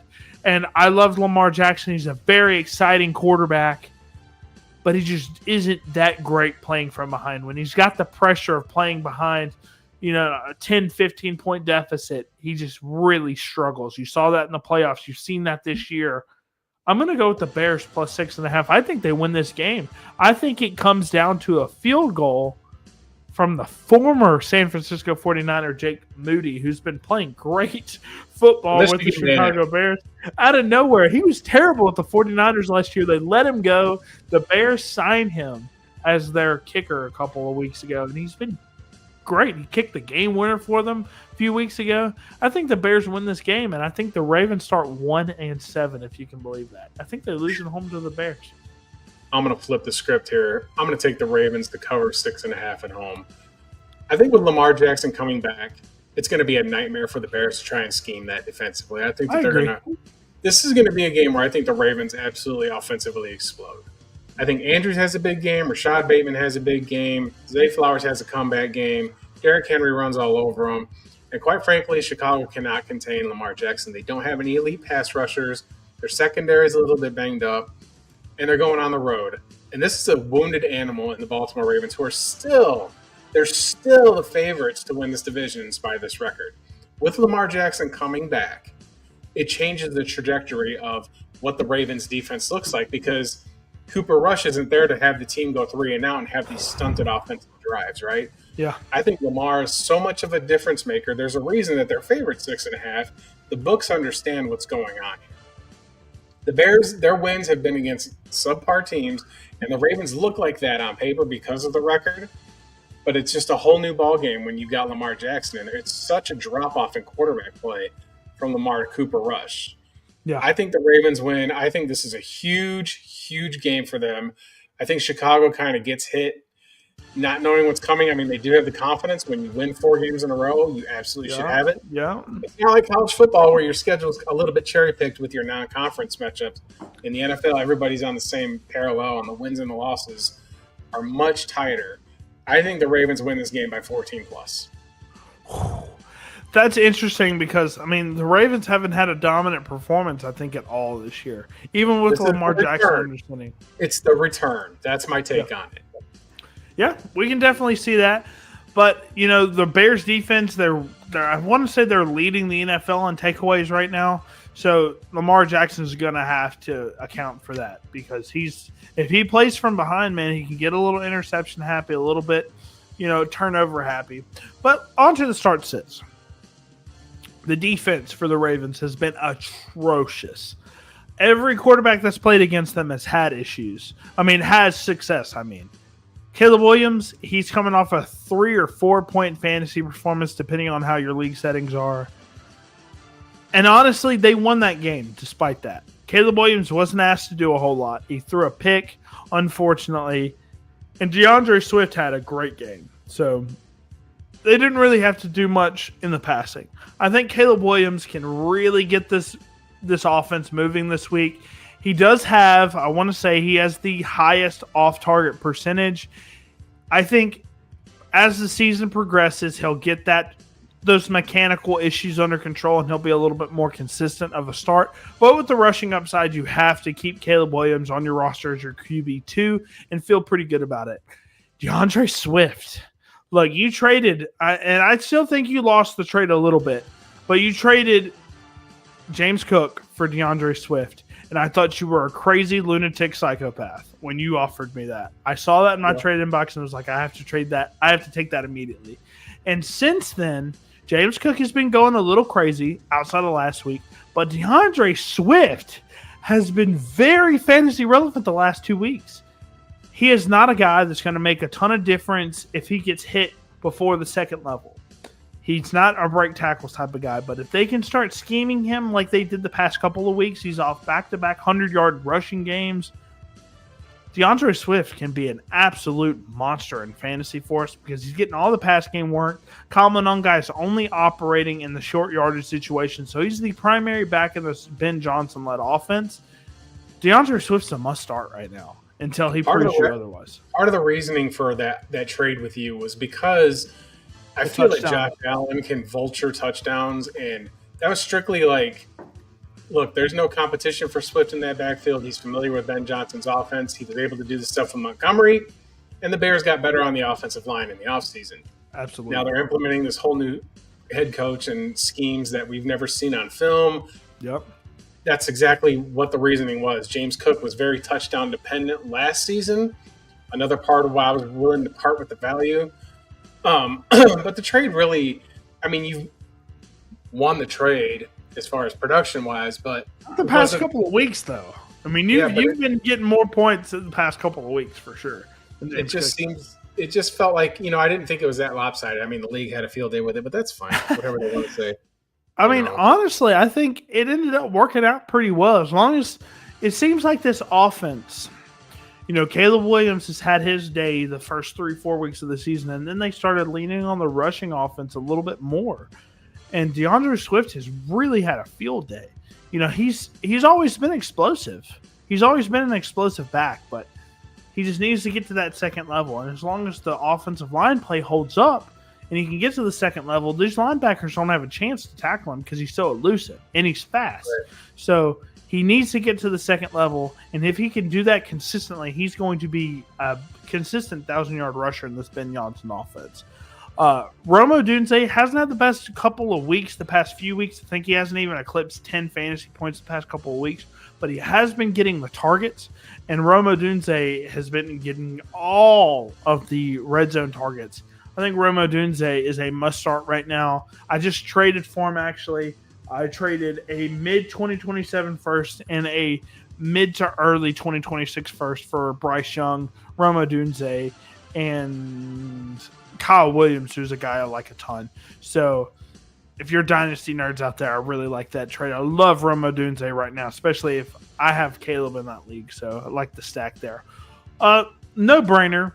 Even if Lamar Jackson's not 100% healthy, he's probably better than 90% of quarterbacks in the NFL in terms of fantasy.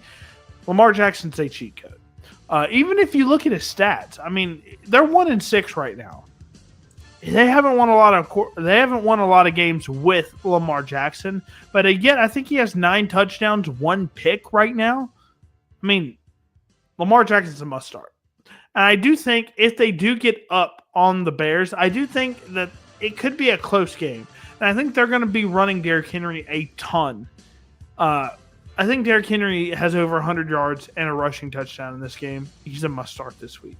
He's been struggling with Cooper Rush under center because they've been playing from behind a lot. And Derrick Henry's just not a guy that you play on the football field. You get, who's their backup? Justice Hill. You play him when you're down. So Derrick Henry hadn't had a lot of touches in those games where they're playing from behind. For the sits, honestly, I think Colston Loveland's the start. Cole Kmet was just rolled out today, but if I had to replace Colston Loveland with anybody, I don't even know if I'd start Colston Loveland. I think, I'm going to stand by that. I think Colston Loveland's a sit, even though Cole Kmet is out, because even when he is on the field, he just hasn't been getting targets. And I don't know if that's on the scheme. I don't know if that's on Caleb Williams. I don't know what it is, but Colston Loveland has to show me that he's a NFL caliber tight end outside of a big catch here and there. He was picked in the top 10. His time is going to come. There's no doubt about it. Yeah. Well, you've seen guys in the past, right? Who's the guy that what's his name? The Ravens picked in the first round. and actually Mark Andrews was the guy that they picked in the third. Hayden Hurst, he didn't really ever pan out. There are some tight ends like Noah Fant that haven't really panned out that were first-round picks, but he was a top 15 overall selection. So I wasn't really big on Colson Loveland's film, but he's a big guy. He's a playmaker. He's got great hands. We just have to see it first. We have to see him have a fantasy relevant game before I want to start him. And I think that's fair. I do think he can have some games soon, but we just have to see it first. DJ Moore and Luther Burden. I think Luther Burden is this close from being fantasy relevant. He's so close, but he needs more snap percentages, man. I think he needs a higher snap count. And with DJ Moore there, DJ Moore and Luther Burden are so close in terms of skill set that they're just going to play them interchangeably. And once DJ Moore, I don't think DJ Moore gets moved on from this season. I do think he's probably a guy that they trade in the offseason or they move on from in the offseason. And Luther Burden definitely takes a bunch of steps up from there. But I think both of these guys are super talented. Luther Burden is amazing. I know he was your wide receiver 1. He was really he was close to my wide receiver 1. He was my wide receiver 3 behind Tet and Travis. But Luther Burden has a ton of talent. Once he gets the ball in his hands, man, he's next level. He's next level with the ball in his hands. He just does moves that nobody else thinks of. But both of these guys, one of these guys has to move on to make the other guy relevant, I think. And I think DJ Moore moves on and Luther Burden becomes a must-start, I think. For the Ravens, though, Mark Andrews, I know you said he might have a big game. With Lamar Jackson, they just haven't really had a great connection outside of 1 week. I need to see Mark Andrews and Lamar Jackson get consistent with each other. Lamar Jackson, despite the stats, hasn't been the best passer this year. I need to see some connection there before I start him in good faith. And DeAndre Hopkins. It's so weird to see him in a Ravens uniform. I'm staying away from him. I think he's a 2 or 3 catch guy at most in this offense because of Rashad Bateman, who's very talented. Zay Flowers, who isn't even showing up on this graphic. I think he's start-sit. It's either or. If you don't see a name on this graphic, it's either or for me. I don't feel strongly one way or another. If you're sitting Zay Flowers this week, I wouldn't feel bad about it at all. Fair enough. Good list. I think Luther's a start, though. It's close, man. It's just DJ Moore, I think, is way too annoying. I think the upside's there. I take the risk. The upside's totally there because he had a 100-yard game and a touchdown a few weeks ago with DJ Moore being fully healthy. So it's just there's way too much variance for me to start him, but the talent off the charts with Luther Burden. Good stuff. Next up, I don't want to give too much backstory here, but you and a buddy of mine have been talking about the San Francisco 49ers a lot here recently. San Francisco 49ers are going on the road to play the Houston Texans, who have had a really horrible offensive start to the season, but their defense... Bobby, hold on a second. I think you froze up. Oh, 1 sec. The whole screen froze up there. Might have to reboot. Yeah, you froze up for sure. Well, folks, while he's got himself some technical issues, stuff like that happens when you're doing these live streams. Let me remove until he comes back. I think you need to do a reboot, Bobby. But to give you guys a quick score, it looks like Cal and Virginia Tech. It's late in the fourth quarter. It looks like it's about to be 27-27 there. Nevada, the 1-6 Nevada Wolfpack have a 3-0 lead on Boise State. Boise was a 21-point favorite. I did like Boise to cover the spread here. That game is late. North Texas put belt to rear end. They won the game 54-20. The over was 60 on that. Absolute cover machines. North Texas are 7-1. Real threats to go to the college football playoff if they're able to get some wins. And if we see South Florida fall, because they do on the tiebreaker there nonetheless. Canadian football, Hamilton beat Ottawa 35-15 as we're closing out the regular season there. And Calgary leads Edmonton 13-0 late in the second quarter. we do have this Friday Night Football going on. It's great stuff. These college games are always a lot of fun this late in the season. The next few weeks, we're going to see the MACtion, baby. The MAC will be on in the middle of the week. The Sun Belt's going to be on. Conference USA. All these Conference USA games have been great this week. I saw Western Kentucky go to overtime. Covered a money line play for me on Tuesday. Yesterday, I had Wednesday, I had Missouri State. And unfortunately, they won the game outright, but it went to overtime against New Mexico State. I had the money line New Mexico State. That was a loss. And then yesterday, we had the NFL with the Vikings and the Chargers. As a Packer fan, I thoroughly enjoyed the Vikings getting their rear ends beat. But I was also watching the Sun Belt game between Georgia State and out South Alabama. I had the over in that game, the over cash there. I had Georgia State plus 6.5. They turn it over late. South Alabama takes to the end zone. You win some, you lose some in sports betting. It's just how it goes. It's part of what I do on this channel. We're having a good time. We're going through our starts and sits. Just have a little bit of technical issues. We got 27 viewers. I just want to thank you guys so much for tuning in. I hope you're enjoying the show.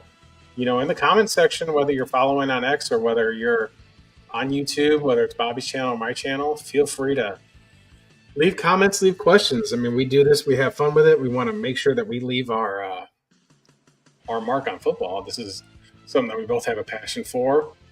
And if you sign up to my Winnable, WINIBLE.com, what I do is I write a daily college football blog or NFL based on whatever day of the week it is. I got my $10 sheet. I got free picks that go up every day on this YouTube channel. I try and play the music a little bit towards one of the teams that I'm picking.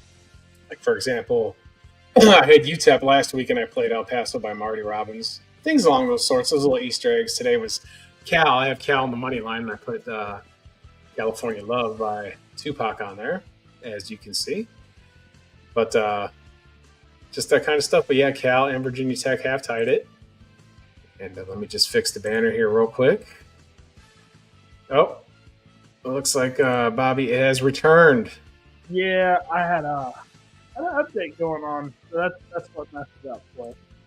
But I'm just telling everybody that we've got Cal and Virginia Tech have tied late. Ooh, okay, so Virginia Tech came back a little bit, huh? They took the lead. It was 27-20, and now it's Heck tied. yeah. Well, let's go ahead and get back into this game. Sorry about the little bit of technical difficulties that we've been having here, but thank you guys for watching once again, hanging in there with us throughout some of our technical difficulties.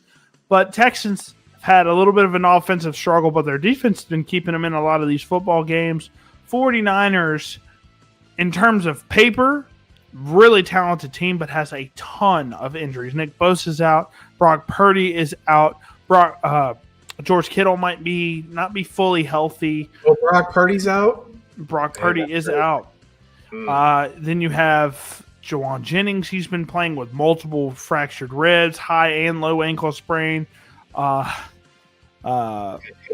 first-round pick, Ricky Pearsall is out. Brandon Ayuk still hasn't been cleared from his ACL tear from last year. So they've got just a ton of injuries, man. And every single week it seems like they lose more and more players. I think the Houston Texans take this one by a field goal, if not more. So I'm going to go with the Houston Texans here. I think there's just enough injuries from the 49ers. If both teams are fully healthy, I'm going with the 49ers. But, man, yeah, I think the Texans, with how healthy they are versus the 49ers, I think this is a game where the 49ers finally lose that edge and they lose their game. Well, this is the one game where I'm not going to reveal who my winner is because this is my play of the day on Sunday. Uh-oh. And thoroughly am looking forward to this one. This will be a healthy wager on my end, a healthy wager. Might be a 3-unit special here. I really like this matchup. 3-unit special. 3-unit banger. It's a pick 'em, basically. It's basically a pick 'em, and I don't know if we're on the same page. Hold on, let me back it up. Not a 3-unit, a 5-unit. I'm 4-0 on my 5-unit plays. This might be a 5-unit plays. How confident I feel about this game. And I feel like we may be on the same page here, just because the Texans are way more healthy. The Texans are way more healthy than the 49ers. At some point, you're like, the injuries have to, and they're on the road too, and it's not necessarily I think the Texans are clear winners here, but we'll have to see. But for these starts here, you see Ricky Pearsall with a big X over his face because he has screwed me week after week after week. Because I was on record. Trade your 2026 firsts as long as they're mid to late first for Ricky Pearsall. Because I think he's a big difference maker in fantasy. Well, he was a big difference maker in fantasy for the first 3 weeks. And then he can't decide to stay healthy for the rest of the season. I don't know if he plays anymore. He has ripped me hard over the past 3 weeks. I need him to play after this week. I need him to finally figure it out. It's been the past 2 weeks now where I'm like, okay, he'll probably play. He hasn't played. He hasn't practiced. He's got a knee bruise. I don't know how long he's out for. Usually you would think that's like a 2-week injury. For some reason with him, it's a 4-week injury. I don't know. But we'll keep him off the start list. I think he is a start once he gets healthy because there's no one else in this offense. But Christian McCaffrey, I told everybody, go grab you some Christian McCaffrey. Some people are taking 20-26 seconds for this dude. Oh, man, I'd take that in a heartbeat. Yeah, because people were like, look at the training footage. He looks slow. He looks washed up. That was the whole story in the offseason. Look at him. He looks so slow. He looks dried up. He looks washed. I'm like, guys, every single year that Christian McCaffrey has played more than 15 games, he's been either the RB1 or the RB2. Yeah. He is that talented. And what is he right now? He's the RB2. And in PPR leagues, he's the RB1. And you know what's crazy about Christian McCaffrey? He hasn't been that effective in the run game. They haven't been that effective running the football. He leads all running backs in targets, all running backs in receiving yards, all running backs in receptions. He's that ridiculous. He probably has 1,000 yards receiving this year. If the 49ers continue on the rate that they are, he's a must start. He probably gets 8 targets this week, 6 catches for 60 yards, and then maybe gets a rushing touchdown on top of that. You have to start him. George Kittle. I know he gave you this last week. We don't like to see zeros, but George Kittle, I think he's going to have a few targets. He's the only guy in this offense that's not Kendrick Bourne. I think he can have a big game versus the Texans defense. CJ Stroud, I said this defense is really banged up. He's not that great under pressure, but they don't have that much edge rush threat. Because with Nick Bosa out, multiple other edge rushers out, I think CJ Stroud can have a solid performance here. Real quick on George Kittle, the only thing I want to say is, the Texans front, with Will Anderson getting after it, and Daniel Hunter on the other side, and their linebacking core with Toa and Christian Harris and Al-Aziz, that's a very good front seven in the NFL. Absolutely. I don't know if Kittle's going to exactly be a start because I think that the 49ers are going to have him be chipping and pass pro all day. He made a significant difference in the run game. Rico, I'll name drop him. Rico told me, he was like, look, man, until we get George Kittle back, Christian McCaffrey is not going to have a great rushing game. And I'm like, I know George Kittle's a great run blocker, but is he going to make that much difference? Sure. The answer is yes. Yes, he's very good. He's a phenomenal run. I didn't think Christian McCaffrey averaged like 3.4 yards a carry. He averaged like 5 yards a carry last week with George Kittle back. And he was a predominantly run blocker. I was like, look, man, it's really difficult for me to understand like how much a tight end, and I played the position, how much difference a run blocking tight end like George Kittle that can also be a dynamic receiving threat can make in the run game. George Kittle made things on the edge because the 49ers in that West Coast scheme really like to run those stretch concepts, and that's where George Kittle's used the best.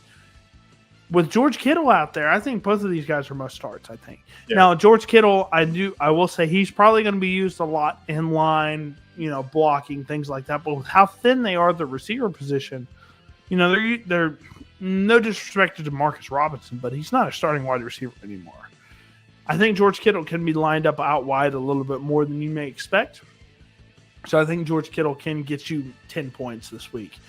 And then a name that he's making his debut on the start side, Jalen Noel, rookie out of Iowa State. Now, I want to give you guys a little bit of brief context behind this. Jalen Noel, I had him graded over Jaden Higgins. I loved him as a slot wide receiver. I thought him going to the Texans was really good. Because the line is so poor, CJ Stroud has to get the ball out quickly, and that's going to be to Jalen Noel. I think he could be an 8 to 10 point guy, and if he's in your flex spot, if you're in deeper leagues, I think Jalen Noel is absolutely worth a start right now. And then for sits, Nick Chubb and Woody Marks. I think Nick Chubb still leads this team's backfield right now. I don't think he's relevant outside of scoring a touchdown, so stay away from him. And Woody Marks had his game a couple of weeks ago, 2-3 weeks ago, and then he's kind of hasn't really done much since outside of getting a few passes here or there. I think Woody Marks is a third down back. I think he's a really good third down back, like a Justice Hill type, and a change of pace guy at best. Nick Chubb, and guys, you have to understand that at some point, their starting running back from the Bengals, Joe Mixon, will be coming back probably in the next 4 weeks or so. So another one of these guys I think is going to be very relevant going forward, especially in Dynasty. I think Woody Marks is worth the hold, though. And then Dalton Schultz. I think with Jalen Noel coming on strong, I think he's the underneath option. I think that severely limits Dalton Schultz's ability to be fantasy relevant. And you see 49ers QB, it looks like as of today that's going to be Mac Jones. I think this defense with Derek Stingley Jr., Will Anderson, and Al-Aziz Al-Shire, those guys, it's going to be a hard day for Mac Jones to be fantasy relevant. He doesn't offer you any rushing upside. Staying away from Mac Jones, even though I do like him as a game manager quarterback. And Brian Robinson Jr., he finds himself on this red side. Kyle Shanahan is just really opposed to having 2 quarterback systems. Christian McCaffrey is going to have 90% of the snaps at the running back position unless he gets hurt, and Brian Robinson has 10%. And if you have a 10% running back, you just don't want to start him. So staying away from Brian Robinson Jr., even though I like him as a big short yardage back. Yeah, that's good stuff. I think that Brian Robinson isn't the worst thing that you can have going on if something happens to. I think he's a great handcuff. Yeah. Because as soon as McCaffrey gets hurt, Brian Robinson Jr. is going to have 20 carries every single game. So it's a good list. I think you could play Nick Chubb, though, on that 49ers front. I think that you can. He's very, very close to starting him. I think he's like an 8-point guy. Yeah. Let's go ahead and get moving on to the next game here. Actually, not the next game. It's our sponsor, Cut, the social betting platform. Guys, I talk about this every single week. If you haven't watched, we have 40 viewers right now. Again, thank you so much for watching.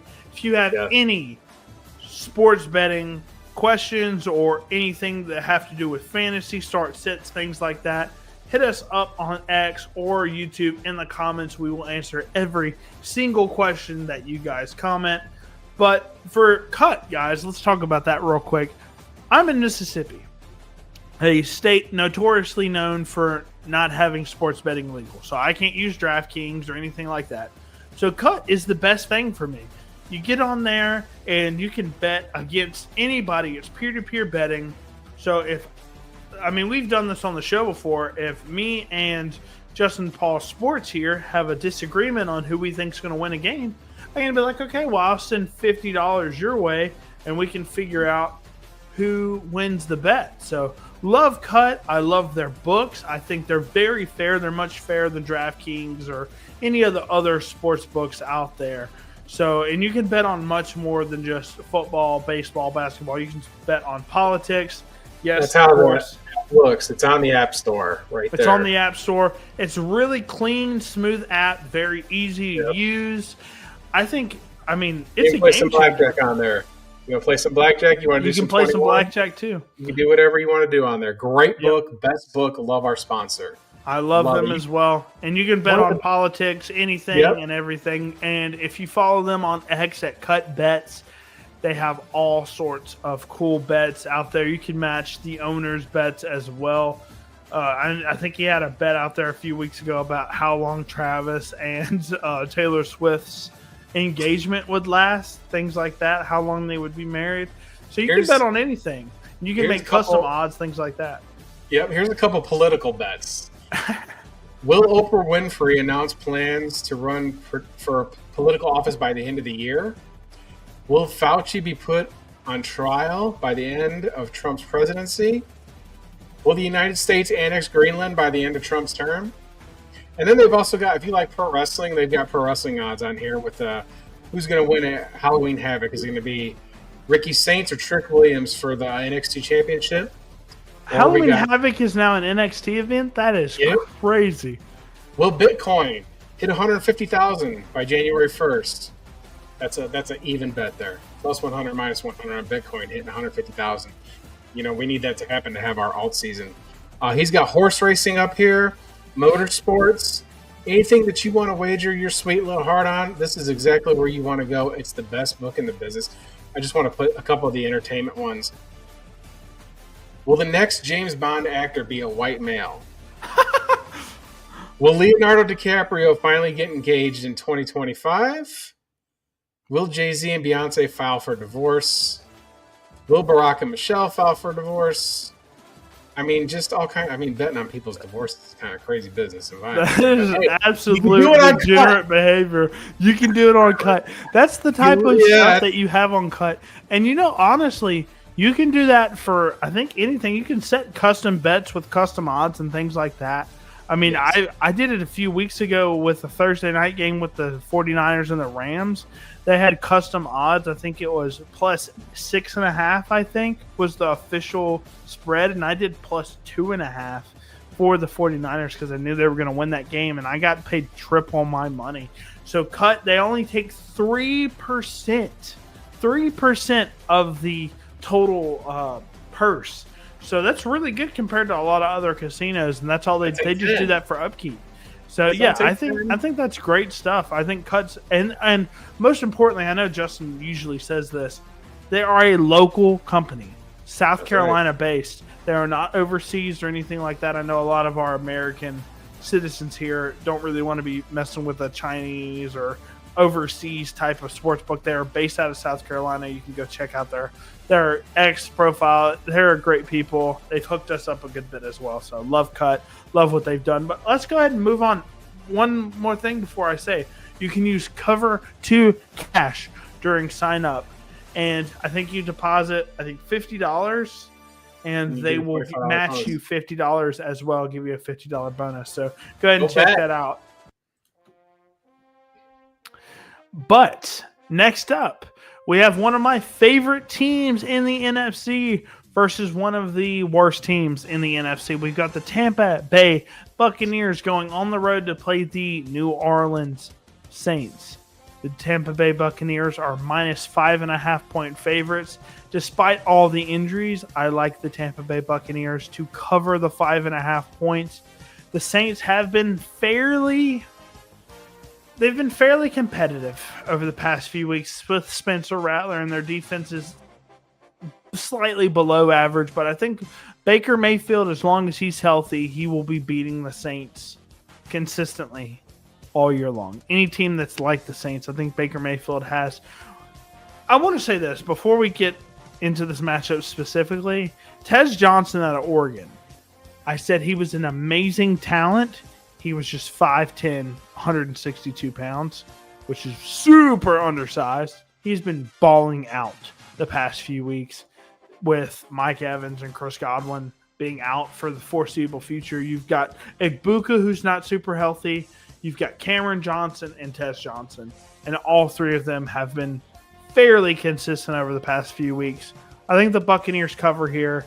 The Saints, I do like Spencer Rattler and what he's put on film, but it's not a winning football culture right now, so I'm going to stick with the Buccaneers right now. Well, I'm going to take the Saints into points at home in a divisional game like this. I mean, we do have Mike Evans is going to miss some time, so it comes back to Igbuka, but I think the Saints with Kool-Aid McKinstry can handle that a little bit. I like the Saints Kool-Aid McKinstry, man, the former Alabama Crimson Tide. I liked what he had on film as well. So Yeah, he almost had 2 interceptions in that Bears game. But nonetheless, I think that the Saints they're a really good home football team. I think that there's opportunities here for Chris Olave and Rashid Shaheed to kind of put on a display of what they're able to do. Like Bobby said, Spencer Rattler hasn't been atrocious, but he hasn't been elite. He's just been middle of the pack against the Buccaneers team that's defensively, they're solid defensively, but there are some vulnerabilities. But offensively, Baker Mayfield can absolutely turn it on and just throw these passes to Rachaad White. But you have to hope that he's consistent. I think Sean Tucker can actually get a few carries. He might get a touchdown. That might be a player prop I'd keep my eye on. Long shot odds for Sean Tucker just to get himself something going on there. But it should be a good matchup. These NFC South matchups are my favorite that aren't NFC North, me being a Packer fan, so I do enjoy the nastiness and the pettiness of this division. And when these division games are more than 3 points, I'm always going to try and lean towards taking points, especially when the home team's a big dog like this. 5.5 points is a lot of points to be a dog against a team that's banged up. Now, mind you, Alvin Kamara is going to play. And I think that could be the key advantage to how New Orleans can keep this game close. What if I told you I wouldn't be surprised if this might be a little bit of a sprinkle on a money line to take the Saints here at home? I mean, the win-losses have not been there, but they really haven't been crushed in any of these matchups. So I would like the Saints. I'll take the 5.5 to cover, and I think the game will be super close. Speaking of super close, my other free play was Cal and Virginia Tech. And I'm waiting for ESPN to refresh it, but Virginia Tech the game's tied. They drive down the field. They kick the field goal. They missed the field goal, so Cal's got the ball. And I think there's 1 second left on the clock, and they're about to kick a 50-yarder. It looks like you're looking at it. I can't see it, but it's just I'm waiting for it to refresh. But go ahead and get with your start sits. Yeah, absolutely. I think Spencer Rattler is a solid quarterback. He puts them in a really interesting predicament, but looks like Bucky Irving is going to miss yet another game. I didn't check this game. I did these Monday. I thought Bucky Irving was going to play, but Rachaad White, if Bucky Irving is out, I think he's still questionable. If Bucky Irving is out, Rachaad White is definitely a start. Ikbuka is a start, and Baker Mayfield is a start. Baker Mayfield's an MVP candidate right now. I think he is playing phenomenal football. Emeka Ikbuka, he hadn't had the best game last week, but man. Field goal was missed going to overtime. Overtime, Cal and West Virginia, good stuff there. Really interesting game for Cal, man, because West Virginia, for them to stay in there versus Cal, who's 5-2 right now. It's Virginia Tech. Virginia Tech and Cal. Virginia Tech, a team that's already fired their head coach, looked like they were basically done for the season. They are done for the season, but for them to get a couple of good wins versus Cal, maybe a couple other teams on their schedule, it would be a big win for them. And for them to go into overtime at all is definitely very, very impressive for their team. So that means their current head coach is the guy they might want to roll with because they've been seeing some level of success there. But Baker Mayfield playing like an MVP candidate. Emeka Ikbuka had a phenomenal start to his career last week. Hasn't had the best overall performance last week, but I do think him and Baker Mayfield have a great chemistry. Rachaad White, Bucky Irving flip-flop them. I think Rachaad White can have a few carries, touchdown as well. But for the Saints, Spencer Rattler, I looked at the stats. Spencer Rattler, 9 touchdowns, 1 pick, I believe, on the season. He's got more yards than Trevor Lawrence. Or no, not Trevor Lawrence. He's got more yards than a lot of quarterbacks that you would not suspect. I sent Rico during work a few quarterbacks that he had more yards than. And I'm like, wow. Spencer Rattler, at this point, I mean, yeah, he hasn't won a ton of football games, but what do you do with Spencer Rattler right now if you're the Saints? I mean, you can't sit him. It's not like he's losing. It's not like the Saints are losing because of Spencer Rattler. So I think starting Spencer Rattler versus this banged-up Buccaneers defense is a decent idea. If he's your QB2, I wouldn't feel terribly about it. And then Chris Olave. He's getting the targets. And if you are a fantasy person and you're thinking about who should I start at wide receiver, start the guy who has more consistent target share. Chris Olave has gotten consistent targets every single week, regardless of whether any of those targets result in catches. Chris Olave is a start. That's a good rule of thumb if you're a fantasy player. Whoever has the most targets. He is on the trade market. And I know he's on the trade market. I don't know if the Saints are able to trade him because I think they want a little bit more than what other teams are willing to pay for him, because they did spend a relatively mid first round pick for him, and I think they're probably wanting something like that in return. I don't think they're going to get that, just because teams know who has the leverage, and it's not the Saints, unfortunately. For the sits, Cade Otton has had a good few weeks as a tight end. I think he's back-to-back 10-point weeks at the tight end position. I'm staying away from him. He's just not a good target right now. I think Tez Johnson can come on a little strong here. Him and Emeka Egbuka can make Cade Otton not the best performance for the tight end position. So I'm staying away from Cade Otton. Maybe I'm a little bit of a hater on Cade Otton, but not. It's all right. I'm staying away from him for now. He needs one more week of consistent production for me to actually want to start him. And then Alvin Kamara. Now, it's weird because Kendre Miller was announced this year that this week, he tore his ACL. He's out for the season. So it's basically Alvin Kamara and Devin Neal, who I liked a decent amount. He was actually my RB10 coming into the draft out of Kansas. I loved him. I actually comped him a little bit to Le'Veon Bell, if you remember him a little bit, for the Steelers. Michigan State legend. Very patient runner. Just so you guys know, Bobby is enjoying some spirits over there. I just want to let you know. He's enjoying some adult beverages. Of course. As you should. But with Alvin Kamara, he could be on the start side, but he just hasn't really produced a lot for us in the fantasy game for us. He hasn't gotten a lot of running game this year. I know he's gotten a little bit of targets in the dump off game, things like that. But with the Kendre Miller injury, he could be the dominant RB1. But I do think Devin Neal could get a few annoying touches this week. So I think Alvin Kamara and Devin Neal can both be sits for me. Alvin Kamara could be a fringe starter for me. I'm sure if he's on your team, you have to start him because you don't have much else.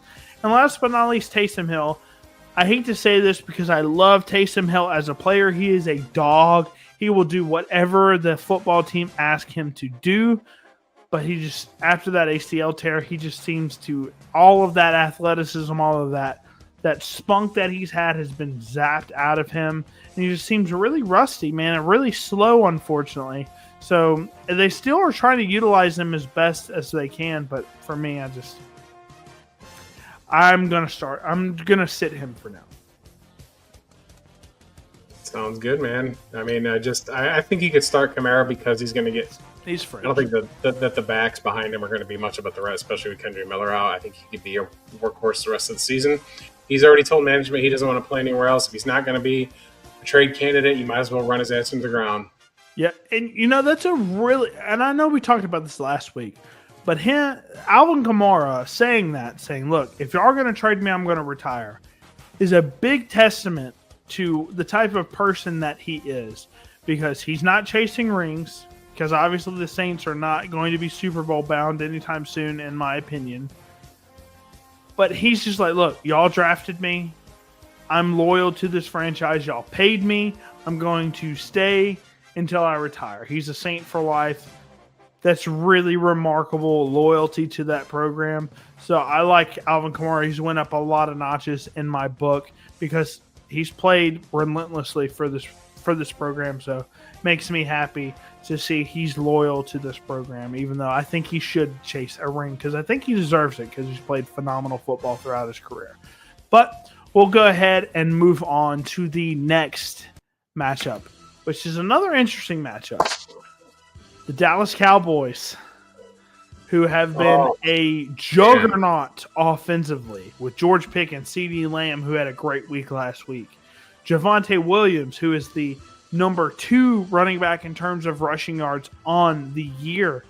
They're going on the road to play the Denver Broncos, who lead the team in sacks. They're coming off a big win versus the Giants, and I think they should have lost that game if the Giants defense could have had any sort of resistance in the deep shot game. For whatever reason, they were like, Marvin Mims, you are free to do whatever you want past the 20-yard line. Like, go ahead and get open. We'll figure it out. Bo Nix had a 50-point game, just phenomenal game for Bo Nix.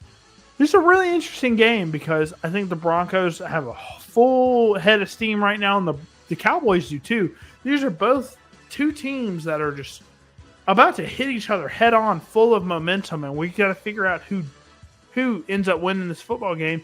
And in these situations, you have to lead with the team who's the home team. And I think the Broncos end up edging out the Dallas Cowboys, even though I think their offense is better.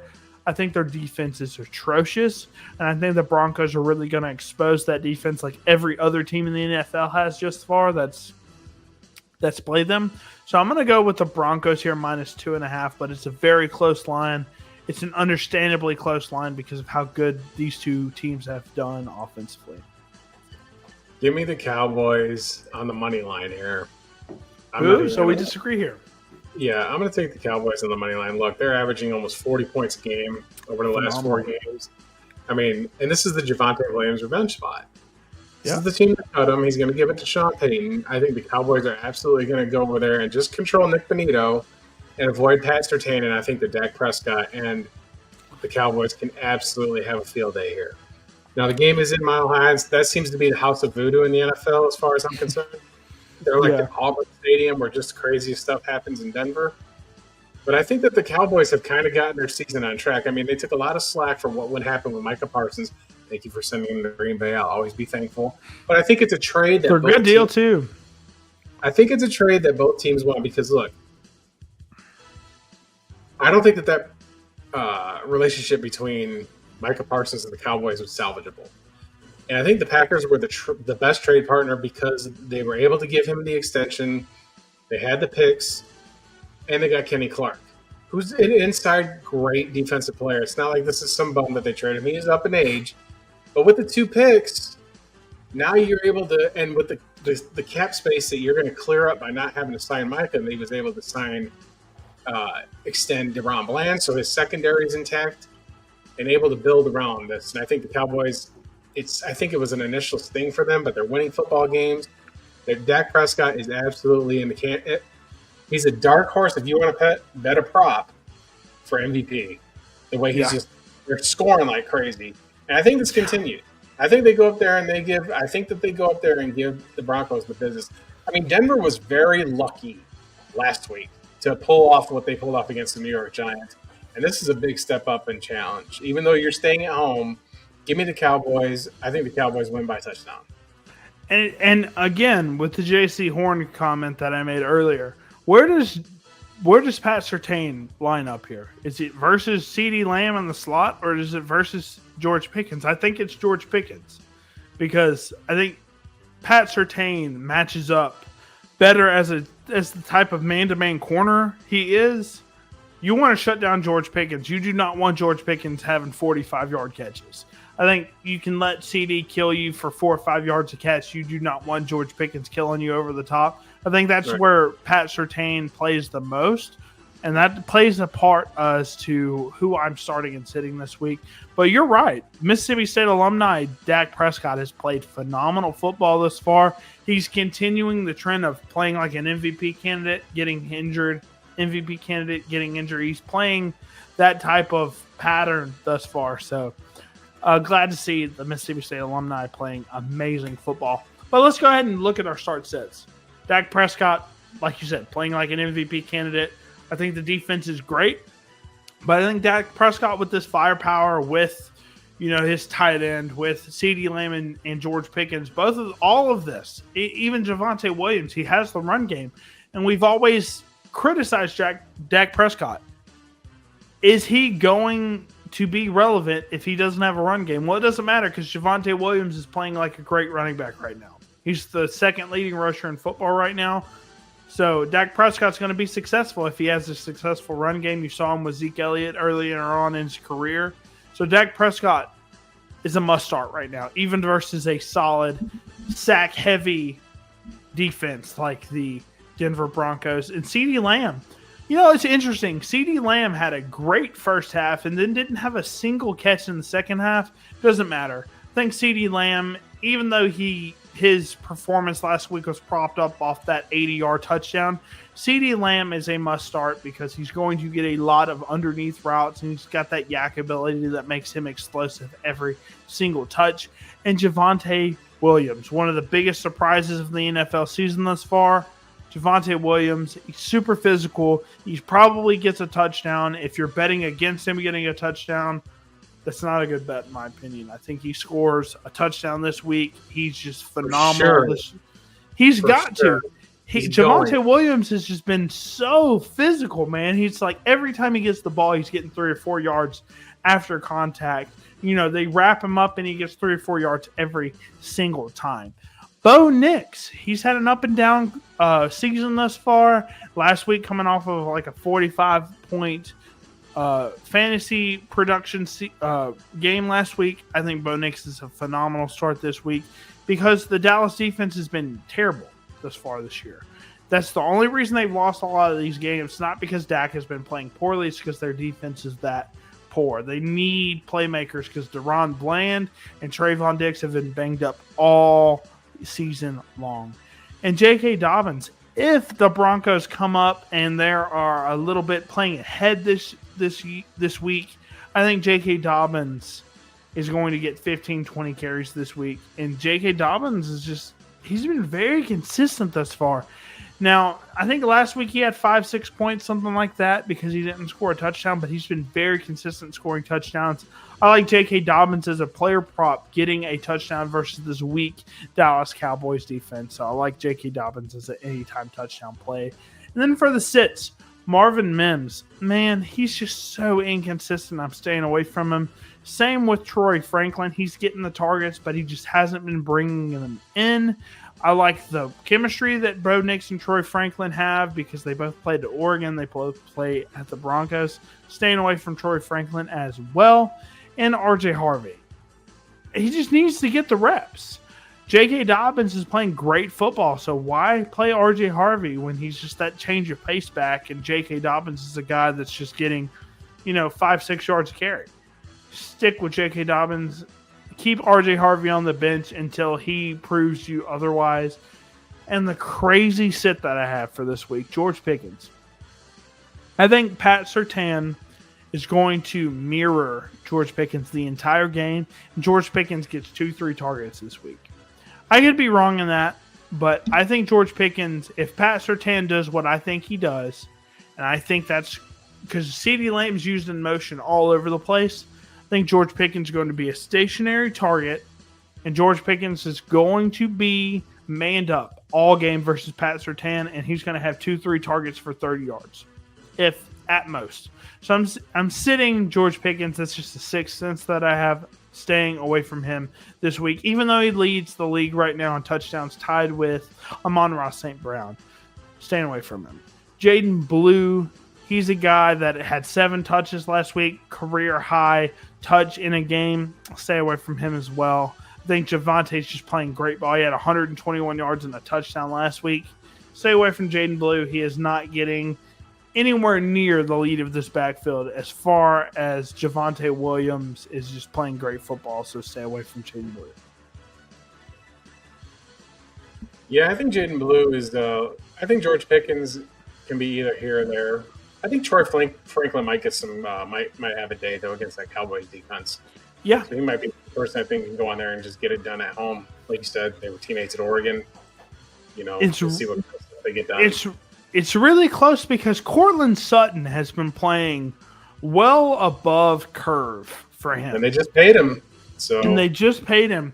And Cortland Sutton, I played against him a few weeks ago, and like the first quarter and a half, he just didn't do anything. And then Bo Nix just started dumping it off to him over and over and over. 7 yards, 8 yards, 7 yards, 8 yards. It's like, I think Cortland Sutton's the main point of attack for this receiving room.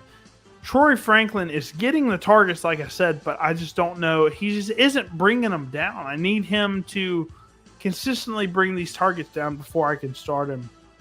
And I could be completely wrong on George Pickens, but I need him. It's all based on my prediction of whether or not Pat Surtain mirrors him the entire game. So we'll see. So let's go ahead and get into the next game here.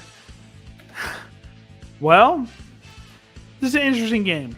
The Tennessee Titans, who are a dumpster fire right now, they just fired their head coach finally. We've been talking about this every single week. When are they firing Brian Callahan? He is not a fit for this Titans offense, like the Titans in general. He keeps throwing his players under the bus. Last year, he threw Will Levis under the bus like 5-6 times, and he was their second-round pick. He just wasn't – I don't think he was ever supposed to be an NFL coach, but here we are. But they're going on the road to Indianapolis, playing the 6-1 steamrolling Indianapolis Colts. One of the surprises of the season. Jonathan Taylor's playing like the best running back in football. Daniel Jones is saying, hey, look, I don't know why y'all ever thought I was a bad quarterback. He's got weapons. He's got the best run game in the NFL right now. But minus 14.5. You know what I say a lot of the times? If it's ever over 10 points, I'm usually always rooting for the underdog here because 10 points, winning by over 10 points in the NFL is just really hard to do. But the Colts minus 14.5. The Titans are terrible. I'm going to lean with the Colts here. They have way more weapons, way better on both sides of the ball. I think the Titans are in a total free fall here. I'm going to go with the Colts here, despite my best judgment here. I'm going to take the Titans in the points. Mike McCoy had them looking a little bit better last week. Could be a spot where the Colts are a little bit resting on their laurels. Yeah. And, because that happens, I think that the Titans can keep this game close. All you got to do is give it to Tony Pollard and try to slow down, which is a huge ask of this Colts team at home. But I feel in these division games, when you're giving up that extra hook, it really makes a difference. And that's going to kind of be what goes on with these Indianapolis Colts. Just, Taylor can run all day on this team, and they've got great pass. Tyler Warren could have himself a field day. Just feels like this is a game where it's going to be closer than 14. Could be 10. I think this could be something where we see we might see Cam Ward have a good game. I mean, he doesn't know any better. Yeah. He doesn't know any better, and we could just see what's going on with the Titans going from there. I think, like I said, give it to Pollard. They don't have I think Ridley's out.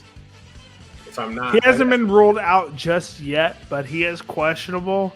Well, I mean, I don't know if it makes much difference for the Titans. By the way, my free play did fail. Cal did lose in overtime. Damn. So just wanted to get that. It happens when you're sports betting. This stuff happens. Yeah. But nonetheless, we're talking about the Colts and the Titans here. I do think the Titans do keep it close. I just don't think that it's just an absolute throttling. I think the Titans have some pride, and they got rid of their Achilles heel in there. They got rid of the problem. Brian and the problem Callahan? with their coaching staff.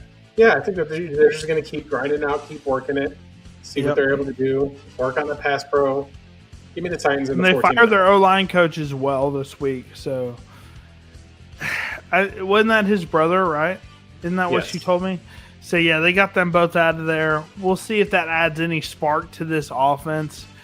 It just depends, right? Cam Ward has been – and I told you guys this. Cam Ward is going to have a really subpar rookie season, similarly to Bryce Young. But, guys, if you watch the film, Cam Ward has made some phenomenal throws. He shows that, look, he belongs in the NFL. He just has – have some sort of level of supporting cast. And right now he doesn't have that. So that's why I'm going with plus 14.5 for the Colts, but it's a perfect line, I think, because the Titans are probably guaranteed to lose this game, but it just depends, right? It just depends on how much pride the Titans have and how close they're willing to make this game, because I don't think there's no way that they win this game. But do they lose by 10 or do they lose by 17? It just depends. So let's go ahead and look at the start sits. Daniel Jones, guys, I tried to pick up Daniel Jones in so many leagues for a third-round pick, and I got him in a couple of leagues, but there's other leagues where, like, I just want to see how he does with the Colts, if he even wins the job. Because before the season started, we didn't even know if he was going to be starting. Is he going to start over Anthony Richardson, who was a top 5 pick for the Colts? No one knew. Well, he starts, and that was the best decision that the Colts could have made. And Daniel Jones has been playing great football. And he's a must-start versus the Titans. Really bad overall team, but their defense isn't great as well. So I think Daniel Jones, he needed a strong run game and a offensive play caller like Shane Steichen to really get him going. I like Brian Daboll for the Giants, but there was a lot of problems with the Giants. And yes, Saquon Barkley's a great running back, but they just couldn't get everything synced up as an offense. Shane Steichen was like, look, I got everything synced up as an offense, and Daniel Jones has been playing the best football of his career. So I'm really happy. I love underdog stories like Daniel Jones because he was basically a backup last year for Minnesota. And then he comes out and he's one of the better starting quarterbacks in the NFL right now for the Colts. And I love that for Shane Steichen. I'm kind of, I am a Kansas City Chiefs lover at heart, but the Colts, I do love them as well just because just the history that they have as a franchise, Johnny Unitas, things like that. But Jonathan Taylor, man, he is playing great football as well. He's had, I think, 3 games right now of 3 touchdowns. He's just playing great football. He can catch the ball out of the backfield. 2,000-yard seasons at Wisconsin and former RB1 overall season back in 2021, I think, with Jonathan Taylor. Great stuff. He's been playing like the best running back in football. I think he's the RB1 right now as well. 10 touchdowns through 8 weeks. He's on pace for 20-plus touchdowns right now. He always has a little bit of an injury bug, but love him right now. Tyler Warren as well. He's my tight end one in the 2025 draft class. He's great. He's a bulldozer after the catch, and he leads this team still, I think, in receptions, targets, and yards right now. Maybe Michael Pittman Jr. has overtaken him right now, but Tyler Warren is playing great. He's the best tight end in football, in my opinion, right now. And then for the Titans, I think there's only a couple of starts that you can start in good faith. Tony Pollard is like an okay flex play because he's getting at least 13 carries every single game, but he needs a touchdown, I think, to stay relevant. He's the only guy in this offense that I would feel really good about. And then Illick Eomanor, me and you loved him out of Stanford, showed a lot of flashes with the big-time catches, but he needs to be more consistent with this offense, but it's really hard to stay consistent in this offense with how poor this offense is played. I think Illick Eomanor is the only other guy in this offense that I would feel like marginally good about.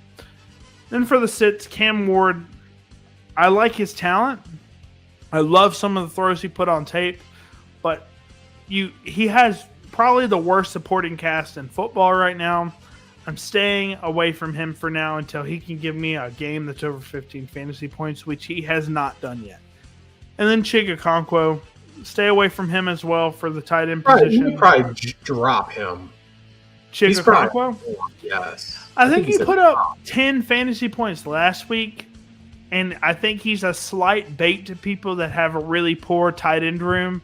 He's probably droppable right now because there's better tight ends out there, but he's probably a borderline flex play for some people. I'm staying away from him, though.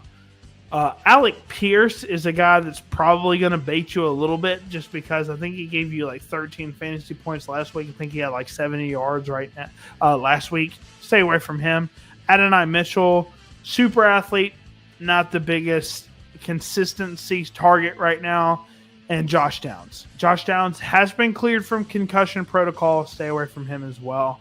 Just because Daniel Jones hasn't really had a big connection with him thus far. It's been him and Tyler Warren thus far this season. I think he had like 50 yards and a touchdown last week. I like Josh Downs as a player. I did a film breakdown on him. Stay away from him for now until he gets consistent over the next 2-3 weeks or so. Good stuff. I'm sitting all those guys as well. I'm starting Cam because I have to in one of my leagues, but yeah, he'll come around. I think the Titans will come around. They really just got to figure it out. They're getting this new stadium built down there in Nashville. They just got to get through this season at this point, find out who's going to be around on your roster, see if anybody's biting at the trade deadline next week or whatever it is, 2 weeks, and get it done. And with the Titans, I think they'll have a probably top 10 pick, if I had to guess. Right. I think go grab you a Jordan Tyson, go get you a Malachi Lemon, something like that with your first-round pick. I think Calvin Ridley is a guy that you can move on from in the offseason. Go grab you a young wide receiver. Go grab you some offensive line help. Go grab you some defense in the draft. I think this is a 2-3 year rebuild. I think Elik Eomanor is a perfect guy that you can develop out of Stanford. We saw it on tape. I mean, he's got the one-handed grabs in the end zone. You know, you have to have him develop. But grab you a really high-end wide receiver one talent like Jordan Tyson, things like that. I think Cam Ward can come around in the future, but right now he just doesn't have the supporting cast. So you can't start it right now. But your Green Bay Packers going on the road to play the Pittsburgh Steelers, who I don't really know how to feel about right now. Green Bay, minus 3.5-point favorites. If I had to go player for player, I think the Green Bay Packers are way more talented than the Pittsburgh Steelers. Pittsburgh Steelers are a gritty football team. I'm going to go with the Green Bay Packers minus 3.5 here, though. They really put belt to ass versus the Lions in the first couple of weeks of the season. But they've really kind of plateaued a little bit in terms of an offense. But I do think the Steelers, the Aaron Rodgers has been very hit or miss. I think this defense for the Packers can really get after Rodgers because that's been his Achilles heel, is getting hit a little bit too much. I think the Packers. Did you just make an Achilles joke about Aaron Rodgers? He's been drinking, folks. Listen, this is the Rodgers one chance to play the Green Bay Packers, the only team in the NFL he hasn't beat. The last time the Green Bay Packers won a game in Pittsburgh in the regular season, the quarterback's name for the Green Bay Packers was Bart Starr. It's before I was 60s, baby. So, nonetheless, I think that the matchup here is Green Bay's defensive front is going to get to Rodgers because Rodgers, God bless him, he's my favorite NFL player I think ever, but he's got cement for feet at this point in his juncture. Yep. On the Packers, I'm just going to let him go crazy. Try and get through the running game with Tyler Warren or Jalen Warren. And I'm not afraid of their receiving core. I mean, DK or bust. Well, they got him, and Nate Hobbs might have turned himself up a game and get some help with that secondary. I think that the pass rush for the Packers against the Steelers' front offensive line is going to be the key matchup who wins this game. Because on the other side of the ball, Josh Jacobs is starting to come along. They've been putting along on the offensive line. They've had injuries. They've been changing players around in positions. It just hasn't looked smooth like it did in week one. Every week since then, there's been some kind of bump and grind issue going on here. But I think this is a game the Packers win by a touchdown. I think they finally get that win in Pittsburgh. They're in the driver's seat in the NFC. They are the 1 seed in the North. I think Josh Jacobs has himself a game. Dontavian Wicks is ruled out. But I think you're going to see Tucker Kraft get himself yet another touchdown. That's why I think that they do well, is they do a lot of misdirection orbit. Yep. Some of that similar stuff that Sark does down there in Texas, that unique motion and stuff along those sorts. I think Jordan Love wants this game too. I think he wants to be able to hold that win over Rodgers and keep Aaron Rodgers from getting that win over the Green Bay Packers. I do. I think you're going to see Rodgers play the game of his life, though. But I think it's not the game of his life because that man's career is out of control. Yeah. But I'll take the Packers to win by a touchdown here. Yeah, I agree with you completely. It's a touchdown game. I'll lay the 3 in the hook. And quite frankly, they're going to remain in the driver's seat. This is the Sunday night game of the week, rightly so. Yep. And just looking at your start sits, it's kind of par for the course on what I would do. Yeah. Yeah. I think that they're going to get to Rodgers. I think there might be a moment where we see Parsons get a strip sack on Rodgers late in the game. Yeah, and I have a very similar thought process that you do. I think Jordan Love, he has enough time in the pocket here to really get things going. he gets Christian Watson back. He is playing, right? We don't know yet. He's a game time decision, I guess. Yes. But you've got Dontavian Wicks, who's out, right? You have Romeo Dobbs. You've got y'all's first round pick Matthew Gold and Tucker Kraft, who's been playing great. So he's questionable. Dontavian Wicks is questionable. Golden. Oh, Golden's questionable. I think he probably plays because they need him to. But I think Jordan Love, you'll have a really deep receiving core. Even Bo Melton, who's been playing cornerback reps for you guys, I think the wide receiver room for you guys is very deep. I don't think it has a high-end star like, some other teams like the Dallas Cowboys have, for example. But you'll have a lot of really good start options at the wide receiver position. So Jordan Love, I think, can get it done, especially versus the Steelers defense. Josh Jacobs, I know he hasn't been putting up a big-time number in terms of rushing yards, but he's just a dog. Where he's a touchdown machine. He gets it going in the short yardage situation. He's got great vision. The offensive line, like you said, hasn't been the greatest this year, but he just has great vision, and he never gets tackled for loss. Josh Jacobs is just a big back that always gets at least 2 yards every single carry. So I think he's worth a start, and I think he can get a couple of touchdowns this week because that's just what he does. And Tucker Kraft, I think him being fully healthy right now is really big for the Packers because Jordan Love loves him some Tucker Kraft. Last year, he was like the most consistent target that you guys had. This year, I think he's the tight end 8 or even higher this year. So Tucker Kraft, I love him. He's just dynamic after the catch. Great, reliable hands as well. I think he's worth a start at the tight end position. And then for the Steelers, Jaylen Warren. There's no other running back in this offense right now for the Steelers that is threatening him. Caleb Johnson, I thought, would be a little bit more threatening this year, but unfortunately hasn't really done much. Jaylen Warren has all of the running back reps. Kenneth Gainwell isn't really doing much for you, and he gets all of the passing down work as well. So I think Jaylen Warren's one of the few true workhorses outside of like Jonathan Taylor and a few others, and I think he's a start. And then DK Metcalf. I did not like DK Metcalf to start the season, but here we are. He is just consistently getting 80, 90 yards because Aaron Rodgers loves him.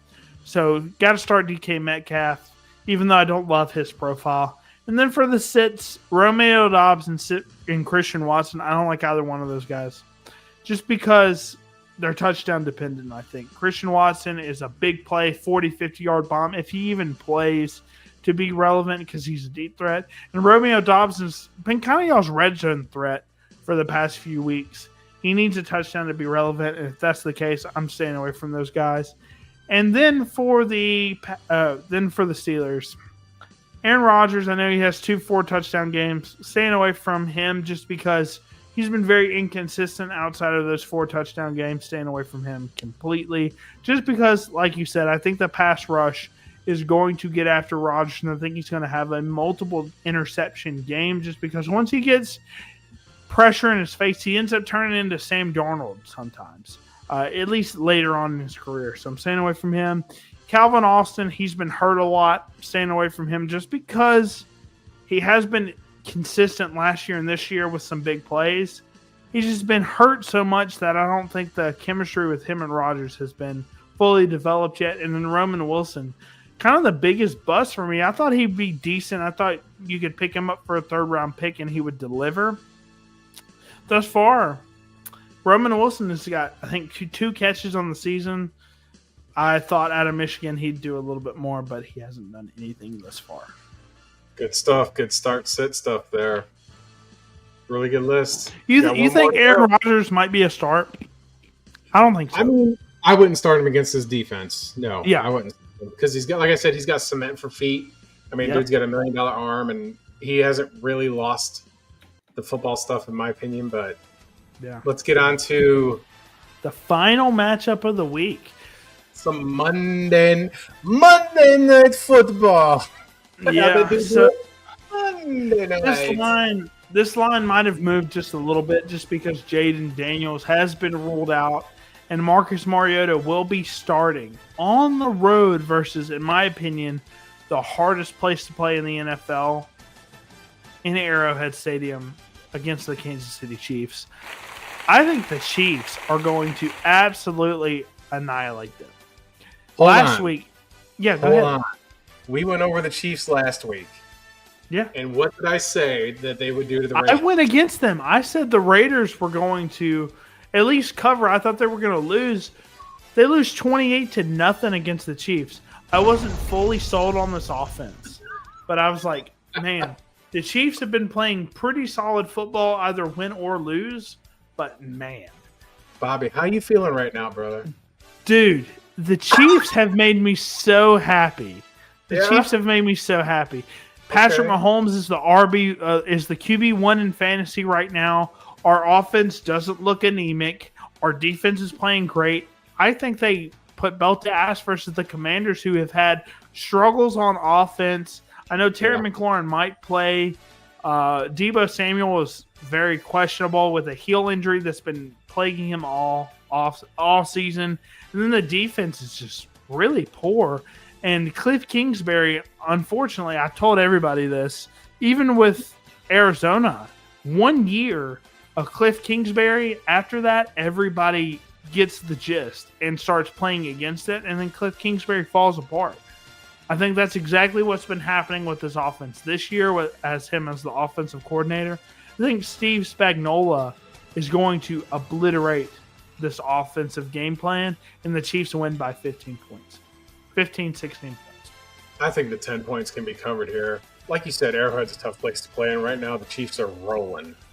They're tough. I mean, they just absolutely handled the Raiders. It feels like they're getting in rhythm at the right time. They had a real bumpy start, but they're seeming to get together. I mean, Brashad Smith, I think, might be a sneaky anytime touchdown play here.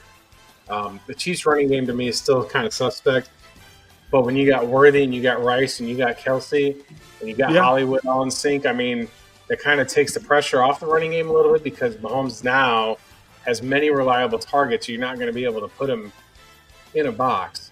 Like you said, the team without the Commanders, without Jaden Daniels, it really is a gigantic step back because you have to make adjustments for Mariota, who doesn't run a Cliff Kingsbury type offense. And as far as, there really aren't – I don't think that they have the ability with Mariota to match up with Kansas City's defense. I mean, Chris Jones – I think Chris Jones gets himself a couple sacks in this ball game. And Karlaftis, man, out of Purdue. He's like – I have to bring out Karlaftis because he's our only first-round pick that's panned out to be anything over the past, 5 years. Clyde Edwards-Helaire hasn't been doing anything. Ozoma out of – I forget where he is. Kingsley, the offensive tackle, has moved into guard. He hasn't done anything. So, I mean, Karlaftis out of Purdue is the only guy that's done anything for us. I think he's a predominant pass rusher because he's our leading sack guy. Chris Jones has been more of a disruptor in the run game. So, I mean, Marcus Mariota, I know you said he hasn't done much in the Cliff Kingsbury system, but he's been an adequate backup when Jaden Daniels has been hurt.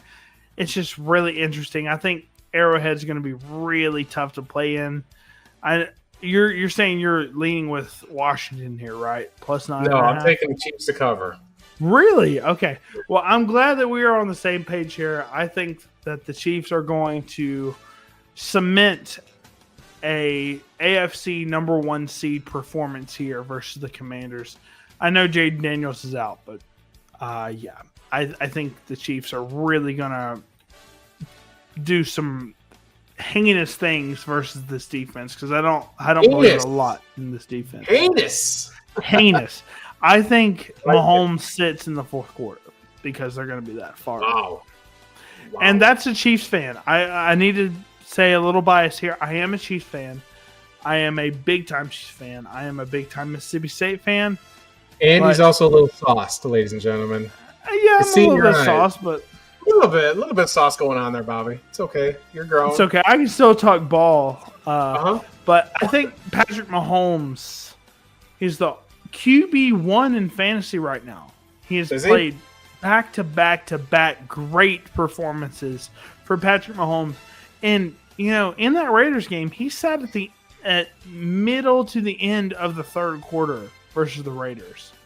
And he didn't even get to play in the fourth quarter. And he still put up a 30-point week. I think Patrick Mahomes is a must-start. He's one of the best quarterbacks in the NFL. He just hasn't put up phenomenal fantasy points over the past couple of seasons. He's absolutely doing that this year. Rashee Rice, 2 touchdowns in his debut back. It's a point that Andy Reid's making to get him the ball because he is our best offensive weapon. I think Rashee Rice is a start. Travis Kelce, I know he had a couple of big catches in the first half. Then he kind of got quiet after the first half. I think Travis Kelce's a good start as well. I think he's a 6 to 8 point tight end guy at his floor. So definitely think you should get him as your tight end 1 for sure. And then for the Washington Commanders, I think Deebo Samuel, if he plays, I know he's questionable with a heel injury. I would start him because every time he's been, as long as he's in the game, he gets you 6 to 8 points regardless. And then he gets touchdown upside every single week. And then Ja'Cory Merritt, a.k.a. Bill Merritt, I think he's a start, but it's really close because our defensive front is really close to being an elite defense in terms of stopping the run. Bill Merritt, I think, has the burst to be a consistent contributor every single week. I like him. I loved his film at New Mexico State and the one game that he played at Arizona. I think Bill Merritt is a solid starter. I think he can get you 8 to 10 points regardless of how good the Chiefs defense is. Then for the sits, Marcus Mariota, I'm sitting him. And because of that, I think he's very limited. And I think Terry McLaurin down the field is going to be hampered because of the quarterback. Marcus Mariota is a guy that takes his first couple of reads underneath or runs. Terry McLaurin is a guy that's trying to be a pseudo deep threat, and I don't think Marcus Mariota is going to get the ball to Terry McLaurin like you'd want to, and I'm staying away from Terry McLaurin this week, even though he is healthy. And then for the Chiefs, Hollywood Brown, stay away from him. I think because of Rashee Rice, you got Travis Kelce and others, I don't think Hollywood Brown is a consistent target week to week. Even though he can get 3-4 catches for 50 yards, he's just not a guy that you want to start consistently. And then the run game for the Chiefs. Isaiah Pacheco and Kareem Hunt, I think they split carries. And it's really interesting because of Rashard Smith, the running back out of SMU, their 7th round rookie. I think he can get more carries just because of how consistent he has been with his carries and how good he is out of the backfield as well as a receiver. He's a transitioned receiver. So this could be a 3-headed monster backfield, which means you don't want to start any one of these guys at your running back position.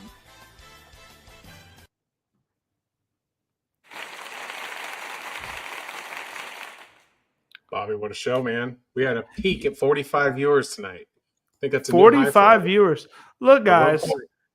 We had one comment from Joe and a couple of 72 Seasons comments. If you have any sort of advice that you want from us, whether it's sports betting or fantasy relevant stuff, you need to get in the comments, whether it's on X, whether it's on YouTube. Comment. We will respond to any comment that you comment under our stuff. But thank you guys regardless for watching our stuff. It is much appreciated. Bobby, you got anything you want to plug besides going to the game tomorrow? Going to the Texas game is going to be really exciting tomorrow. Hopefully we get that dub. Starkville is going to be absolutely lit. But in the next few days, I said this last week on the show, I've just been really busy with work and a few other things. I will have a Cam Scattaboo film breakdown coming probably Monday, Tuesday, something like that. So if you're interested about the film breakdown side of things, I will be doing that probably Monday or Tuesday. Folks, I just want to say thank you so much for joining us. It has been almost 3 hours of football. We can't say commercial free because we'd like to thank our sponsor, Cut. I'd Absolutely. definitely like some feedbacks. I put a little ticker up during the show trying to keep the scores updated for you guys for games that are going on, including CFL. My $10 card is up. It's currently 1-0. Waiting on the outcome of the Boise State game, so at least we'll break even for all my paid subscribers. Please like the channel. Please like the channel. Please subscribe to my channel. Please subscribe to Bobby's channel. Follow me on X. We will be back next Friday for the Halloween edition of what's going to go on here. And I think I will definitely be in costume for that one. Yeah, So I was about to say, if you don't say anything, you're going to definitely be in costume. I don't know what your costume is yet, but it's a big I'll surprise. I'll be in pseudo costume. I'll be in Jersey at least. In New Jersey or wearing a football jersey? Football jersey. That had a boy. But with that being said, we would want to thank you guys so much and tune in next Friday at 9 o'clock Eastern Standard Time. And with that being said, enjoy the games tomorrow. Oh, I'm going to close out with this. I do have one potential big upset tomorrow. Big. Like a big upset. All right? I'm not betting it. It's not part of my betting parlay. It's a big, fat money line bet. If you want to place $10, you might come out with 100. What if I told you that the UCLA Bruins are going to go to Bloomington and upset the Indiana Hoosiers? What's the spread on that? Give me spread on a UCLA at Indiana tomorrow. What's the spread on that game? 25.5. Really? That's interesting because they upset the Penn State, Nittany Lions, which obviously no one was expecting. I think they can cover that easily. If you don't think they're going to win that game, definitely put a bunch of money on the spread there. I don't think that I agree. I completely agree with you there. I did not know that they were playing them. So, but folks, we will see you next Friday, 9 o'clock. Have a great weekend, and we will celebrate some Halloween together. So have some treats and enjoy the game. Absolutely. And roll tide, y'all. Thanks. Roll Tide.